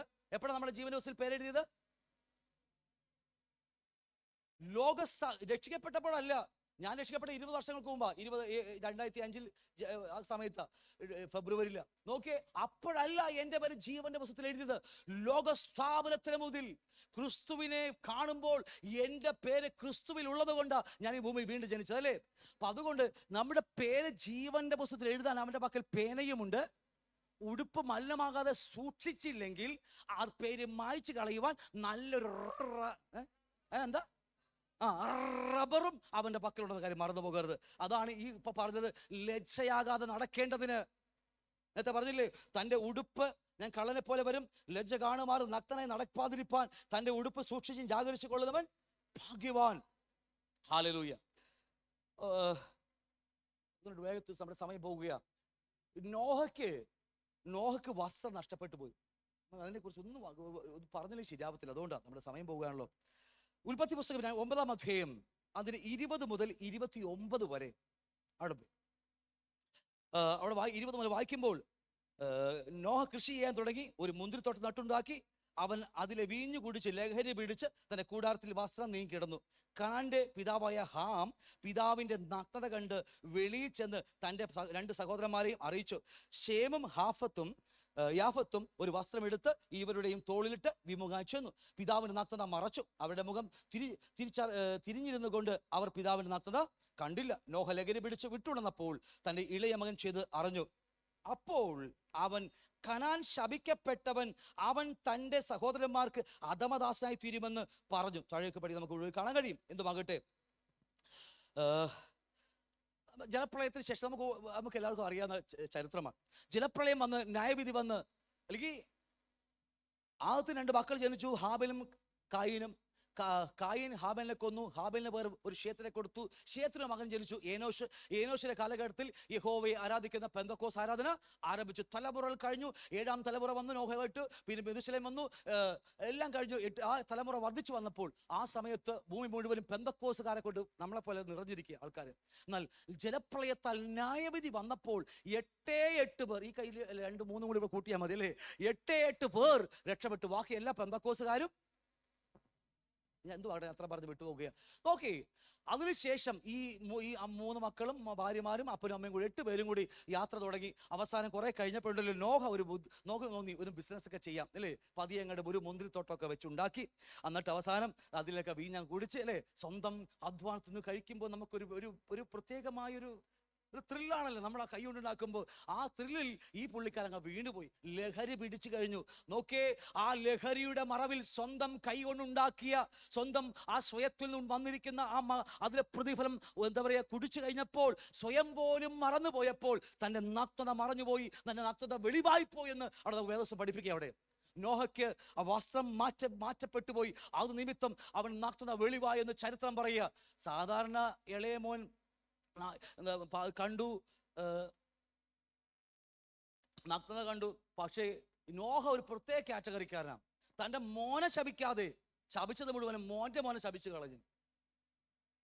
ഞാൻ പറഞ്ഞതല്ല, കാനാന്റെ പിതാവായ ഹാം പിതാവിന് നഗ്നത കണ്ട് എന്നിട്ട് 25-ാം വാക്യം പറയാം, അപ്പോൾ അവൻ കനാൻ ശപിക്കപ്പെട്ടവൻ. ആരെ ശപിച്ചത്? ഇത് ഏത് പോളിസിയാ, ഏത് തിയറിയാണെന്ന് എനിക്ക് എന്നോട് ചോദിക്കരുത്. ഹലോ, എനിക്കിത് മനസ്സിലായി. ഇത് എന്താ കർത്താവിൻ്റെ ഹിതം നമുക്കറിയത്തില്ല. മർമ്മങ്ങളൊക്കെ കർത്താവിന് മാത്രമേ അറിയത്തുള്ളൂ. എന്തുമാകട്ടെ, ഞാൻ ചിലപ്പോൾ പറഞ്ഞാൽ അത് ഇത്തിരി കൂടിപ്പോയാൽ അത് റിസ്ക് ആയതുകൊണ്ടാണ് ഞാൻ അതത്രയും പറഞ്ഞു വിടുകയാണ്. എന്താണെങ്കിലും വസ്ത്രം മാറിക്കിടന്നത് വലിയ പരാജയമായിപ്പോയി. ആ വസ്ത്രത്തിന് എന്താ പറയുക, മാറിയത് കൊണ്ട് എത്രമാത്രം പരാജയം. ഇന്നും ഒരു നഗ്നത വെളിവായി കിടക്കുകയാണ്. ഹല്ലേലൂയ. നമുക്കറിയാം സദൃശവാക്യം 20-ാം അധ്യായം അതിൻ്റെ 1-ാം വാക്യം പറയാ, വീഞ്ഞ് പരഹാസിയും മദ്യം കലഹക്കാരനുമാകുന്നു. ഹല്ലേലൂയ. 2, അതിനാൽ ചാഞ്ചാടി നടക്കുന്ന ആരും ജ്ഞാനിയാകത്തില്ല. 2 കാര്യങ്ങൾ അവിടെ എഴുതി വെച്ചിരിക്കുക. ഈ നോഹയുടെ ചരിത്രത്തോളം ബന്ധു 2 കാര്യം. വീഞ്ഞെന്താ? പരിഹാസിയും മദ്യം കലഹക്കാരും. ഈ രണ്ട് കൂട്ടരും ഇന്ന് ദൈവസഭക്കകത്തുണ്ട്. ലോകത്തിലെ ദൈവസഭയെ ഞാൻ അത് പഠിക്കുമ്പോൾ നമുക്ക് കാണാൻ കഴിഞ്ഞ ഏത് ദൈവസഭക്കകത്തും 2 പരിഹാസികളും 2 കലഹക്കാരും. ഇന്നും ആ ചരിത്രം ഇന്നും ആവർത്തിച്ചു കൊണ്ടിരിക്കുക അല്ലെ. പരിഹാസികളെ കുറിച്ച് 2 പത്രോസ് ലേഖനത്തൊക്കെ പറയുന്നുണ്ട്. കർത്താവ് വരുമെന്ന് പറഞ്ഞിട്ട് അല്ലെ, അന്നിരുന്ന പോലെ വീണ്ടും ഇരിക്കുന്നതൊക്കെ പറഞ്ഞ് പരിഹസിക്കുന്നവർ ദൈവസഭക്ക് ഇഷ്ടം പോലെയുണ്ട്. എവിടെ നോക്കിയാലും ഏത് ദൈവസഭയിൽ പോയി ഇത് കാണാൻ കഴിയും. കലഹക്കാരും എന്നും ദൈവസഭക്കകത്ത് ഇത് കാണുന്ന കാര്യമാണ്. ഞാൻ വിട്ടുപോകുന്നു, സമയം ഒരുപാട് ദീർഘിച്ചു പോയി. ഹല്ലേലൂയ. എത്രയൊക്കെ ഞാൻ പറഞ്ഞ മനസ്സിലാവുന്നുണ്ടോ? നമുക്ക് 2 വാക്യം വായിച്ചിട്ട് ഞാൻ തൽക്കാലം നമുക്ക് നിർത്താം. നമ്മുടെ സമയം അതിക്രമിച്ചിരിക്കുകയാണ്. ഹല്ലേലൂയ. ഇയ്യോബിനെ കുറിച്ചും പൗലോസിനെ കുറിച്ചും മാത്രം ജസ്റ്റ് ഒന്ന് പറഞ്ഞിട്ട് നമ്മുടെ സമയം തീരുന്നത് പോലെ ഞാൻ എടുത്തോളാം. ഇയ്യോബിനെ കുറിച്ച് പറയുമ്പോൾ അവിടെ പറയുന്ന വേദവാക്യമാണ്. ഇയ്യോബിന്റെ 1-ാം അധ്യായം 21-ാമത്തെ വാക്യം ഒന്ന് വായിച്ചേ.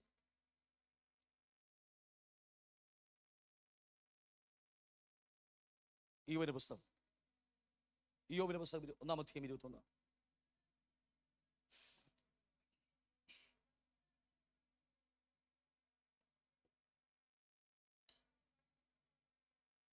ശ്രദ്ധിച്ച് 2 വാക്യം മാത്രം വായിച്ച് 1.5 മണിക്കൂർ നിർത്താൻ ആഗ്രഹിക്കുക.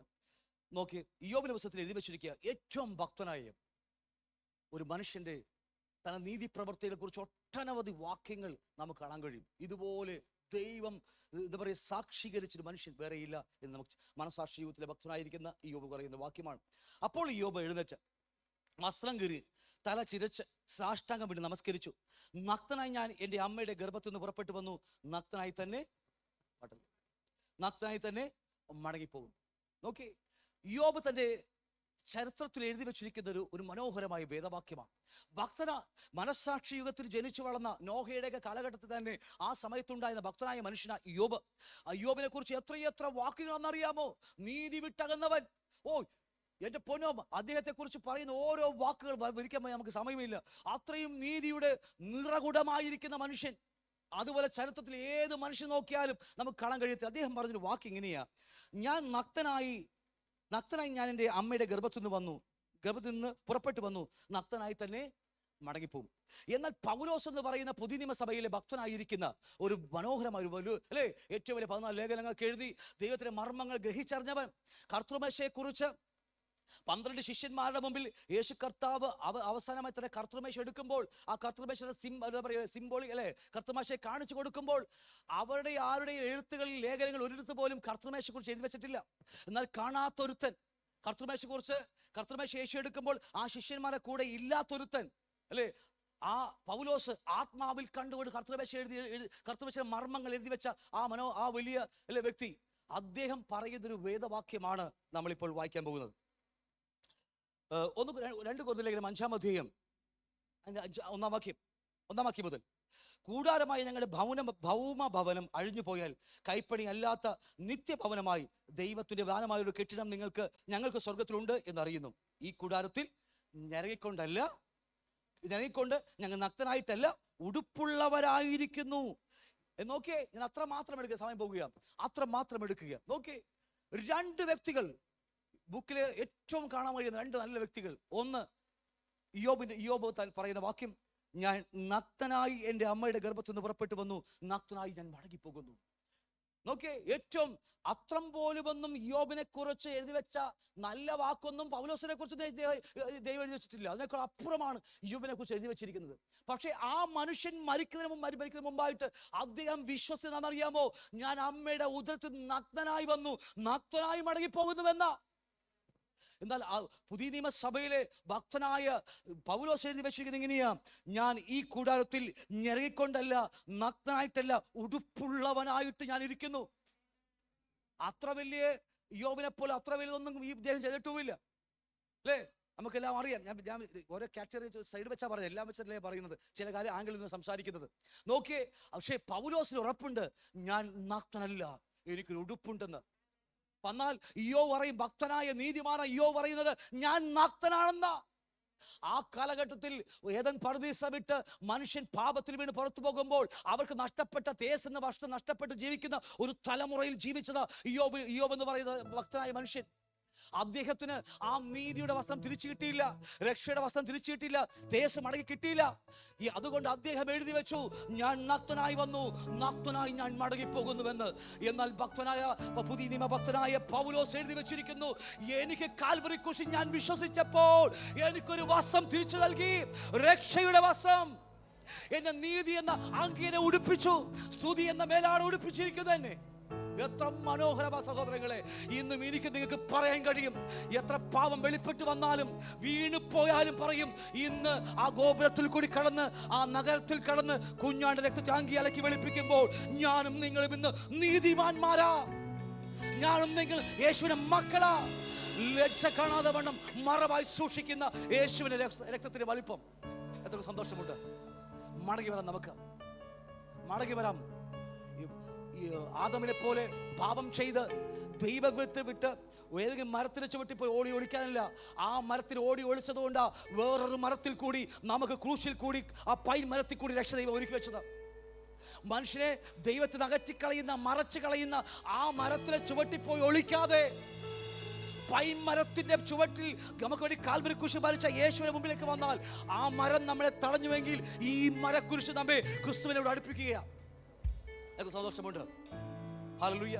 ഒരു അല്പസമയം, ഒരു അല്പസമയം മാത്രം നമ്മുടെ എവിടെയെങ്കിലും നമ്മുടെ ജീവിതത്തിൽ വന്നുപോയ പരാജയങ്ങൾ, എവിടെയെങ്കിലും നമ്മുടെ ജീവിതത്തിൽ വന്നുപോയ ഏറ്റുപറഞ്ഞ് ഉപേക്ഷിക്കാത്ത എന്തെങ്കിലും ഇന്നിവിടെ ഉണ്ടെങ്കിൽ ശ്രദ്ധിച്ചേ, ഏറ്റുപറഞ്ഞ് ഉപേക്ഷിക്കാത്ത പാപം എവിടെയെങ്കിലും ഉണ്ടെങ്കിൽ എന്റെ നഗ്നത വെളിവായിരിക്കും. കർത്താവ് വെളിപ്പെട്ട് വരുമ്പോൾ ആ പാപം നമ്മെ വിടുവിക്കത്തില്ല, നമ്മെ കൊണ്ടുപോകാൻ സമ്മതിക്കത്തില്ല. എവിടെയെങ്കിലും നമ്മുടെ ജീവിതത്തിൽ വന്നു പോയിട്ടുണ്ടെങ്കിൽ ഒന്നേറ്റു പറഞ്ഞ് ഇന്ന് പകൽ ആ ഗോപുരത്തിൽ കടന്ന് നഗരത്തിൽ പ്രവേശിച്ച് ആ രക്തത്താൽ അങ്കി അലക്കി വെളുപ്പിച്ചാൽ ഇന്ന് പകൽ അവൻ നമ്മെ വിശുദ്ധനാക്കി പ്രഖ്യാപിച്ചിട്ട് ദൈവത്തിന് കൊള്ളാവുന്ന പാത്രമാക്കി നിർത്തുവാൻ ഇന്ന് മതിയായ കർത്താവാ. അതുകൊണ്ട് ഇവർ പാട്ട് പാടുമ്പോൾ നിങ്ങൾ എല്ലാവരും നിങ്ങളുടെ ഹൃദയങ്ങളെ പരിശോധിച്ചട്ടെ. ഒരു ആത്മശോധന നമുക്ക് ആവശ്യമാണ്, ഒരു മടങ്ങി വരവ്. കർത്താവിന് വേണ്ടി ഈ രാപ്പകൽ അധ്വാനിക്കുവാൻ നമ്മുടെ മുമ്പിൽ സമയം ഒരുപാടുണ്ട്.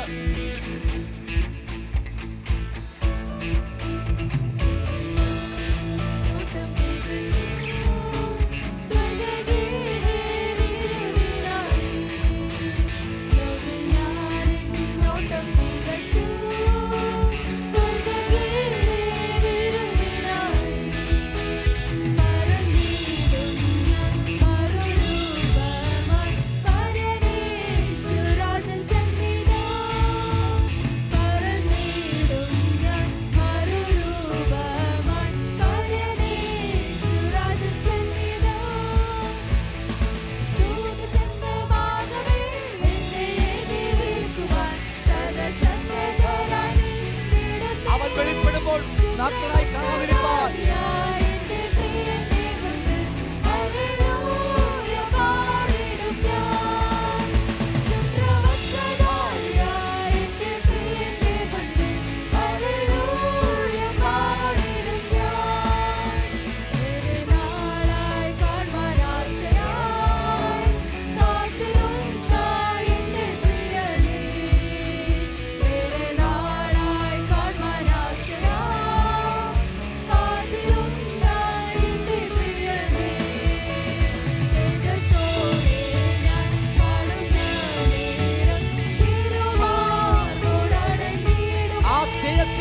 ധരിച്ചുകൊണ്ട് അവനെ എതിരേൽക്കുവാൻ ആ രക്ഷയുടെ വസ്ത്രം അഴുക്കാക്കാതെ സൂക്ഷിക്കുന്നവൻ ഭാഗ്യവാൻ.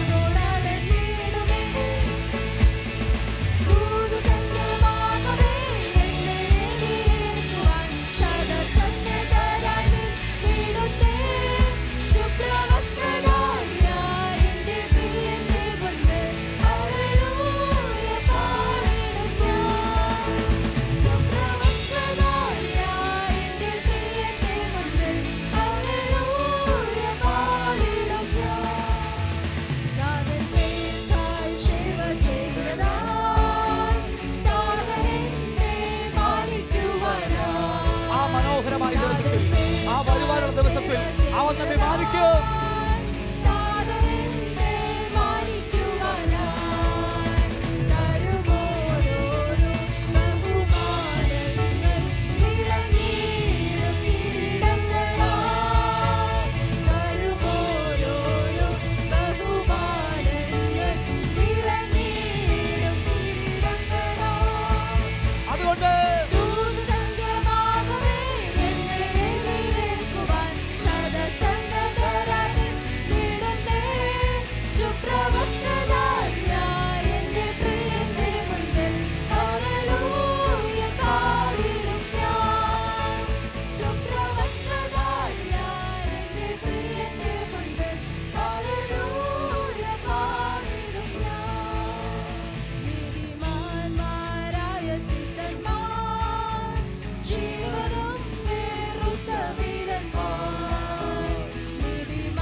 ആ ഒരു ദിവസം യേശുവിന്റെ മുമ്പിൽ നഗ്നനല്ലാതെ അവരോട് ഒരുമിച്ച് പാടും.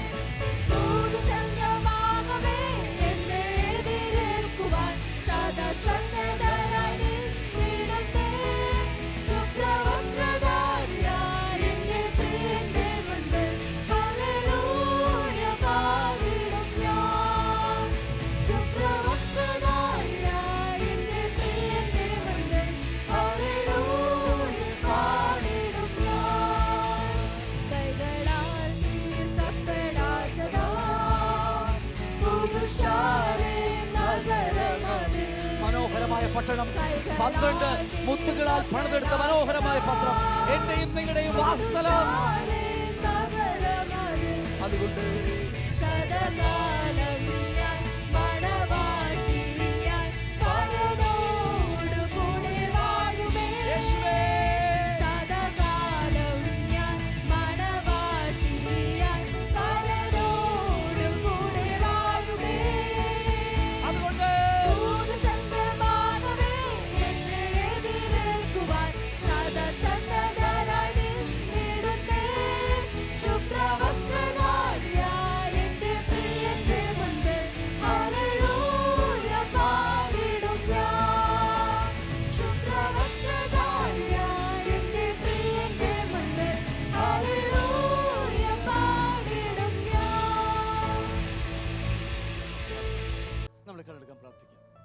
ഹല്ലേലൂയ.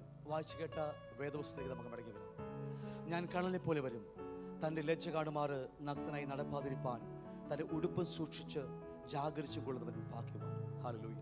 ഇന്ന് കേട്ട വാക്യം, അവൻ നമ്മെ രക്ഷാവസ്ത്രം ധരിപ്പിച്ച് നീതിയെ നാങ്കി ധരിപ്പിച്ച് സ്തുതി എന്ന മേലാട നമ്മളെ മേലിട്ടിരിക്കുക. എവിടെയെങ്കിലും വഴിയാത്രയിൽ തെറ്റുകൾ സംഭവിച്ചു പോയാലും മടങ്ങി വരാൻ, ആ ലജ്ജയും പേറിക്കൊണ്ട് ജീവിക്കാനല്ല കർത്താവ് നമ്മെ വിളിച്ചിരിക്കുന്നത്. കർത്താവ് നമ്മെ വിളിച്ചിരിക്കുന്നത് നീതിമാന്മാരുടെ കൂട്ടത്തിൽ കർത്താവിനെ എപ്പോഴും ആരാധിക്കാൻ വേണ്ടിയാണ്. മറന്നു പോകരുത്. അതുകൊണ്ട് നമ്മൾ വായിച്ച വേദവാക്യം ഇങ്ങനെയാ, വെളിപ്പാട് 22-ാം അധ്യായം 14-ാം വാക്യം പറയുന്നത് പോലെ ജീവന്റെ വൃക്ഷത്തിൽ തങ്ങൾക്ക് അധികാരമുണ്ടാകേണ്ടതിന് ഗോപുരത്തിൽ കൂടി കടന്ന് നഗരത്തിൽ കടക്കേണ്ടതിനും തങ്ങളുടെ വസ്ത്രം അലക്കുന്നവൻ ഭാഗ്യവാൻ. ഇന്ന് പകൽക്കാലം നമ്മുടെ വചനങ്ങളെ നമ്മുടെ നെഞ്ചോട് ചേർത്ത് പിടിച്ച് എവിടെയെങ്കിലും പരാജയം സംഭവിച്ചിട്ട് പോയിട്ടുണ്ടെങ്കിൽ ഇന്ന് പകലും അത് ഏറ്റുപറഞ്ഞ് ഭക്ഷിക്കുവാൻ ഒരവസരം നമുക്കുണ്ട്. ആ കൃപാസനത്തിലേക്ക് ഓടിച്ചെന്ന് അപ്പ എന്ന് വിളിച്ച് ആ പുത്രന്റെ രക്തത്തിൽ ഒന്ന് അങ്കി അലക്കി വെളുപ്പിക്കുവാൻ നമുക്കൊരവസരം കൂടി ഇന്ന് പകൽ കർത്താവ് നൽകിയിരിക്കുകയാണ്. മറപ്പിച്ച് പലപ്പോഴും പിശാച് മറപ്പിച്ച് കളയും, പലപ്പോഴും നമ്മുടെ മനസ്സ് നമ്മെ മറപ്പിച്ച് കളയും. എന്നാൽ ഇന്ന് പരിശുദ്ധാത്മാവ് നമ്മോട് പറയാ, ഒന്നേറ്റു പറയുവാൻ, മറന്നത് ഓർപ്പെടുത്തി തന്നാൽ നീ നേറ്റു പറയുവാൻ മനസ്സുണ്ടെങ്കിൽ ഞാൻ നിന്നെ നേറ്റു പറയിക്കുവാൻ, അത് ഓർപ്പിച്ചു തരുവാൻ ഞാൻ വിശ്വസ്തനായ കാര്യസ്ഥനാ. ഇന്ന് പകൽ എവിടെയെങ്കിലും കർത്താവോട് പറ, കർത്താവേ എൻ്റെ ജീവിതത്തിൽ എവിടെയെങ്കിലും പരാജയം വന്നു പോയിട്ടുണ്ടെങ്കിൽ, പാപം വന്നു പോയിട്ടുണ്ടെങ്കിൽ അത് മറച്ചു വെച്ച് എൻ്റെ വസ്ത്രം തകർത്ത് കളയാൻ വേണ്ടി ഒരിക്കലും അത് ഇടിയാകരുത്. അവൻ വെളിപ്പെടുമ്പോൾ കള്ളനെ പോലെ വരുമ്പോൾ എൻ്റെ നഗ്നത വെളിവാകാതെ ഇന്ന് പകൽ ആങ്കി അലക്കി വെളിപ്പിക്കുവാൻ കർത്താവേ നീ കൃപ നൽകണമേ. ഏതെങ്കിലും മറന്നു കിടക്കുന്നത് പോലും വെളിപ്പെടുത്തുവാൻ കഴിവുള്ള പരിശുദ്ധാത്മാവ് അമ്മയുടെ ഉദരത്തിൽ ഉരുവാകുമ്പോൾ തന്നെ എൻ്റെ അന്തരംഗങ്ങൾ അറിയുന്ന എൻ്റെ കർത്താവ് അപ്പാ, ഞങ്ങൾ ഒരുമിച്ച് അങ്ങയുടെ മുമ്പിലേക്ക് കടന്നു വരികയാണ്. എവിടെയെങ്കിലും മറന്നിരിക്കുന്ന എന്തെങ്കിലും ഉണ്ടെങ്കിൽ ഞങ്ങൾ നിലവിളിച്ചങ്ങോട് ചോദിക്കുന്ന അപ്പ, അങ്ങ് വെളിപ്പെടുമ്പോൾ കള്ളനെ പോലെ വരുമ്പോൾ ഞങ്ങളുടെ ലജ്ജ കാണുമാറ് ആ പാപം ഞങ്ങളെ അങ്ങിൽ നിന്ന് മറക്കാതിരിപ്പാൻ ഇന്നത് ഏറ്റു പറഞ്ഞ് ഏതെങ്കിലും ഏറ്റു പറയാതിരിപ്പുണ്ടെങ്കിൽ ഇന്നത് ഏറ്റു പറയുവാൻ ഒരവസരം ഞങ്ങൾക്ക് നൽകുക കർത്താവേ. ഞങ്ങളുടെ കരകളിലേക്ക് തരികയാ. അങ്ങ് വെറുക്കുന്ന പോലെ ആ പാപത്തെ വെറുത്ത് ഞങ്ങൾ ഉപേക്ഷിക്കുക. ഇന്ന് പകൽക്കാലം അവിടുത്തെ പുത്രന്റെ രക്തത്താൽ ഞങ്ങൾ അങ്കി അലക്കി വെളുപ്പിച്ച നന്ദി പറയുന്നു. ഇന്ന് ഞങ്ങൾ അവിടുത്തെ നീതിമാന്മാരും അവിടുത്തെ മകനും മകളുമായി ഇന്ന് ഞങ്ങൾ നിർത്തിയിരിക്കുന്ന കൃപക്കായി സ്തോത്രം. ഞങ്ങളുടെ കർത്താവേ, അങ്ങയുടെ മുമ്പിൽ മാത്രമല്ല, വചനം വായിക്കുമ്പോൾ മാത്രമല്ല, പ്രാർത്ഥിക്കുമ്പോൾ മാത്രമല്ല, കൂട്ടായ്മയുടെ നടുവിലും ഞങ്ങൾക്ക് തമ്മിൽ മുഖാമുഖമായി കണ്ണിൽ നോക്കി സംസാരിക്കുവാൻ ഒന്നും ഞങ്ങൾ മറയാതിരിപ്പാൻ ഇന്ന് പകൽക്കാലം ഞങ്ങൾ അവിടുത്തെ രക്തം ഞങ്ങളെ കഴുകി ശുദ്ധീകരിച്ച കൃപക്കായി സ്തോത്രം ചെയ്തു. നമുക്ക് പ്രാർത്ഥിക്കണം. പരിശുദ്ധനായ ഞങ്ങളുടെ സ്വർഗത്തിൽ നല്ല പിതാവേ, അവിടുത്തെ പുത്ര യേശുവിന്റെ നാമത്തിൽ ഞങ്ങൾ ഒരുമിച്ച് അങ്ങോട്ട് പ്രാർത്ഥിക്കുന്നപ്പ കർത്താവേ, പലപ്പോഴും ഞങ്ങളുടെ ജീവിതയാത്രയിൽ ഞങ്ങൾ നഗ്നനാണെന്ന് ഞങ്ങളിലേക്ക് നോക്കുമ്പോൾ ഞങ്ങൾ നഗ്നനായി ഞങ്ങൾ പലപ്പോഴും ഞങ്ങളെ കാണുന്നു. ഞങ്ങളുടെ മനസ്സാക്ഷി ഞങ്ങളെ കുറ്റപ്പെടുത്തുന്നപ്പ ആ കുറ്റബോധത്തിൽ പേറി പലപ്പോഴും ഞങ്ങൾ മാറി ജീവിച്ച അനുഭവങ്ങളൊക്കെ എത്രയോ ഞങ്ങൾക്കുണ്ട് കർത്താവേ. എന്നാൽ ഇന്ന് പകൽക്കാലം കുറ്റബോധത്തിൽ ആണ്ടുപോകാനല്ല ദൈവം നമ്മെ വിളിച്ചത്. കാൽവരി കുരിശിൽ തന്റെ പുത്രനെ തകർത്തത് നീതിബോധത്താൽ ജീവിക്കാൻ വേണ്ടിയാണെങ്കിൽ ഇന്ന് പകൽക്കാലം ആ യേശുവിന്റെ രക്തത്തെ ഞങ്ങൾ ഒരുമിച്ച് മഹത്വപ്പെടുത്തുവാൻ അപ്പച്ച കർത്താവ് ഇന്ന് പകൽ ഞങ്ങളെ കഴുകി ശുദ്ധീകരിച്ച വലിയ കൃപക്കായി ഞങ്ങൾക്ക് നന്ദി പറയുന്നു. ഇന്ന് പകൽക്കാലം കർത്താവേ, ഇവിടെ വന്നവരെല്ലാം യേശുവിന്റെ നാമത്തിൽ അനുഗ്രഹിച്ച് പ്രാർത്ഥിക്കുന്നു. മറ്റ് വ്യത്യസ്തമായ പ്രശ്നങ്ങളാലും പ്രതിസന്ധികളാൽ നടന്നു പോകുന്നവരുണ്ട്, സാമ്പത്തികമായ ബുദ്ധിമുട്ടൊക്കെ കടന്നു പോകുന്ന ഞങ്ങളുടെ നടുവിലുണ്ട് കർത്താവേ. അവർക്കെല്ലാം എൻ്റെ കർത്താവ് മതിയായവനെന്ന് ഞങ്ങൾ ഒരു വട്ടം കൂടി കർത്താവ് ഏറ്റു പറയുകയാണ്. അങ്ങയുടെ സുവിശേഷമായ ലോകത്തിലേക്ക് ഇറങ്ങിപ്പോകാൻ വേണ്ടി ഞങ്ങളെ ശിഷ്യന്മാരെ ആക്കി അങ്ങനെ അഴിച്ചിരിക്കുകയാണ്. പലപ്പോഴും ആ സുവിശേഷീകരണത്തിൽ ഞങ്ങൾ പലപ്പോഴും മറച്ചു പിടിക്കുന്നു. സുവിശേഷം പറയുക ഞങ്ങൾ ലജ്ജിക്കുന്നു കർത്താവേ. പലപ്പോഴും ആഗ്രഹമുണ്ടെങ്കിൽ പോലും പുറത്തേക്ക് ഇറങ്ങുവാൻ ഞങ്ങൾ മടിയാകുന്ന കർത്താവേ, ഇന്ന് പകൽ ആ സുവിശേഷത്തിന്റെ ഒരു നാമ്പ് കത്തിച്ചു വിടുവാൻ ഓരോ ഹൃദയത്തിനകത്തും ഓരോ ആത്മാവിനകത്തും പരിശുദ്ധാത്മാവേ ആ അഗ്നി അടക്കണമെന്ന് പ്രാർത്ഥിക്കുകയാ. ഞങ്ങളുടെ ജീവിതം വെറുതെ തള്ളിക്കളയാൻ, മണിക്കൂറുകൾ സമയങ്ങൾ തള്ളിക്കളയാൻ വേണ്ടിയല്ല, അങ്ങ് ആ രക്ഷിക്കപ്പെട്ട സുവിശേഷം ലോകത്തോട് വിളിച്ചു പറയാനുള്ള ഒരു അധികാരം ഇന്ന് പകൽക്കാലം അങ്ങ് കൈമാറുന്ന കൃപക്കായി നന്ദി പറയുന്നു. സ്വർഗത്തിന്റെ അധികാരം ഇന്ന് പകൽ ആ സുവിശേഷീകരണത്തിലെ ഒരു ആഗ്രഹവും വാഞ്ചയും ഒരു ശക്തിയും ഇത് സ്വർഗം അനുഗ്രഹിച്ചിരിക്കുന്ന ആ വലിയ കൃപക്കായി നന്ദി പറയുന്നു. യേശുവിന്റെ നാമത്തിൽ ഞങ്ങൾ ഒരുമിച്ച് അനുഗ്രഹിച്ച് പ്രാർത്ഥിക്കുന്നു. പ്രാർത്ഥന നന്ദി പറയുന്ന യേശുവിന്റെ നാമത്തിൽ തന്നെ ആമേൻ ആമേൻ. നമുക്ക് ആശീർവാദങ്ങൾ വഴങ്ങാം. പിതാവായ ദൈവത്തിന്റെ സ്നേഹവും പുത്രായ ദൈവത്തിന്റെ കൃപയും ആശ്വസിപ്പിച്ച് വഴിയെടുത്ത പരിശുദ്ധാത്മാവിന്റെ സംസർഗ കൂട്ടായ്മയും ഇവിടെ വന്നിരിക്കുന്ന എല്ലാ മക്കളും ലോകത്തിലുള്ള സകല വിശുദ്ധന്മാരുടെ കൂടെയും യേശുവിന്റെ മേഘ പ്രത്യക്ഷത വരെ ഉണ്ടായിരിക്കുമാറാകട്ടെ. ആമേൻ ആമേൻ. ചെയ്ത കർത്താവിനെ വിശുദ്ധ കരങ്ങളെ ഉയർത്തി ഹല്ലേലൂയ പാടാം. ഹല്ലേലൂയ ആമേൻ. കർത്താവേ വരണമേ മാറനാഥ.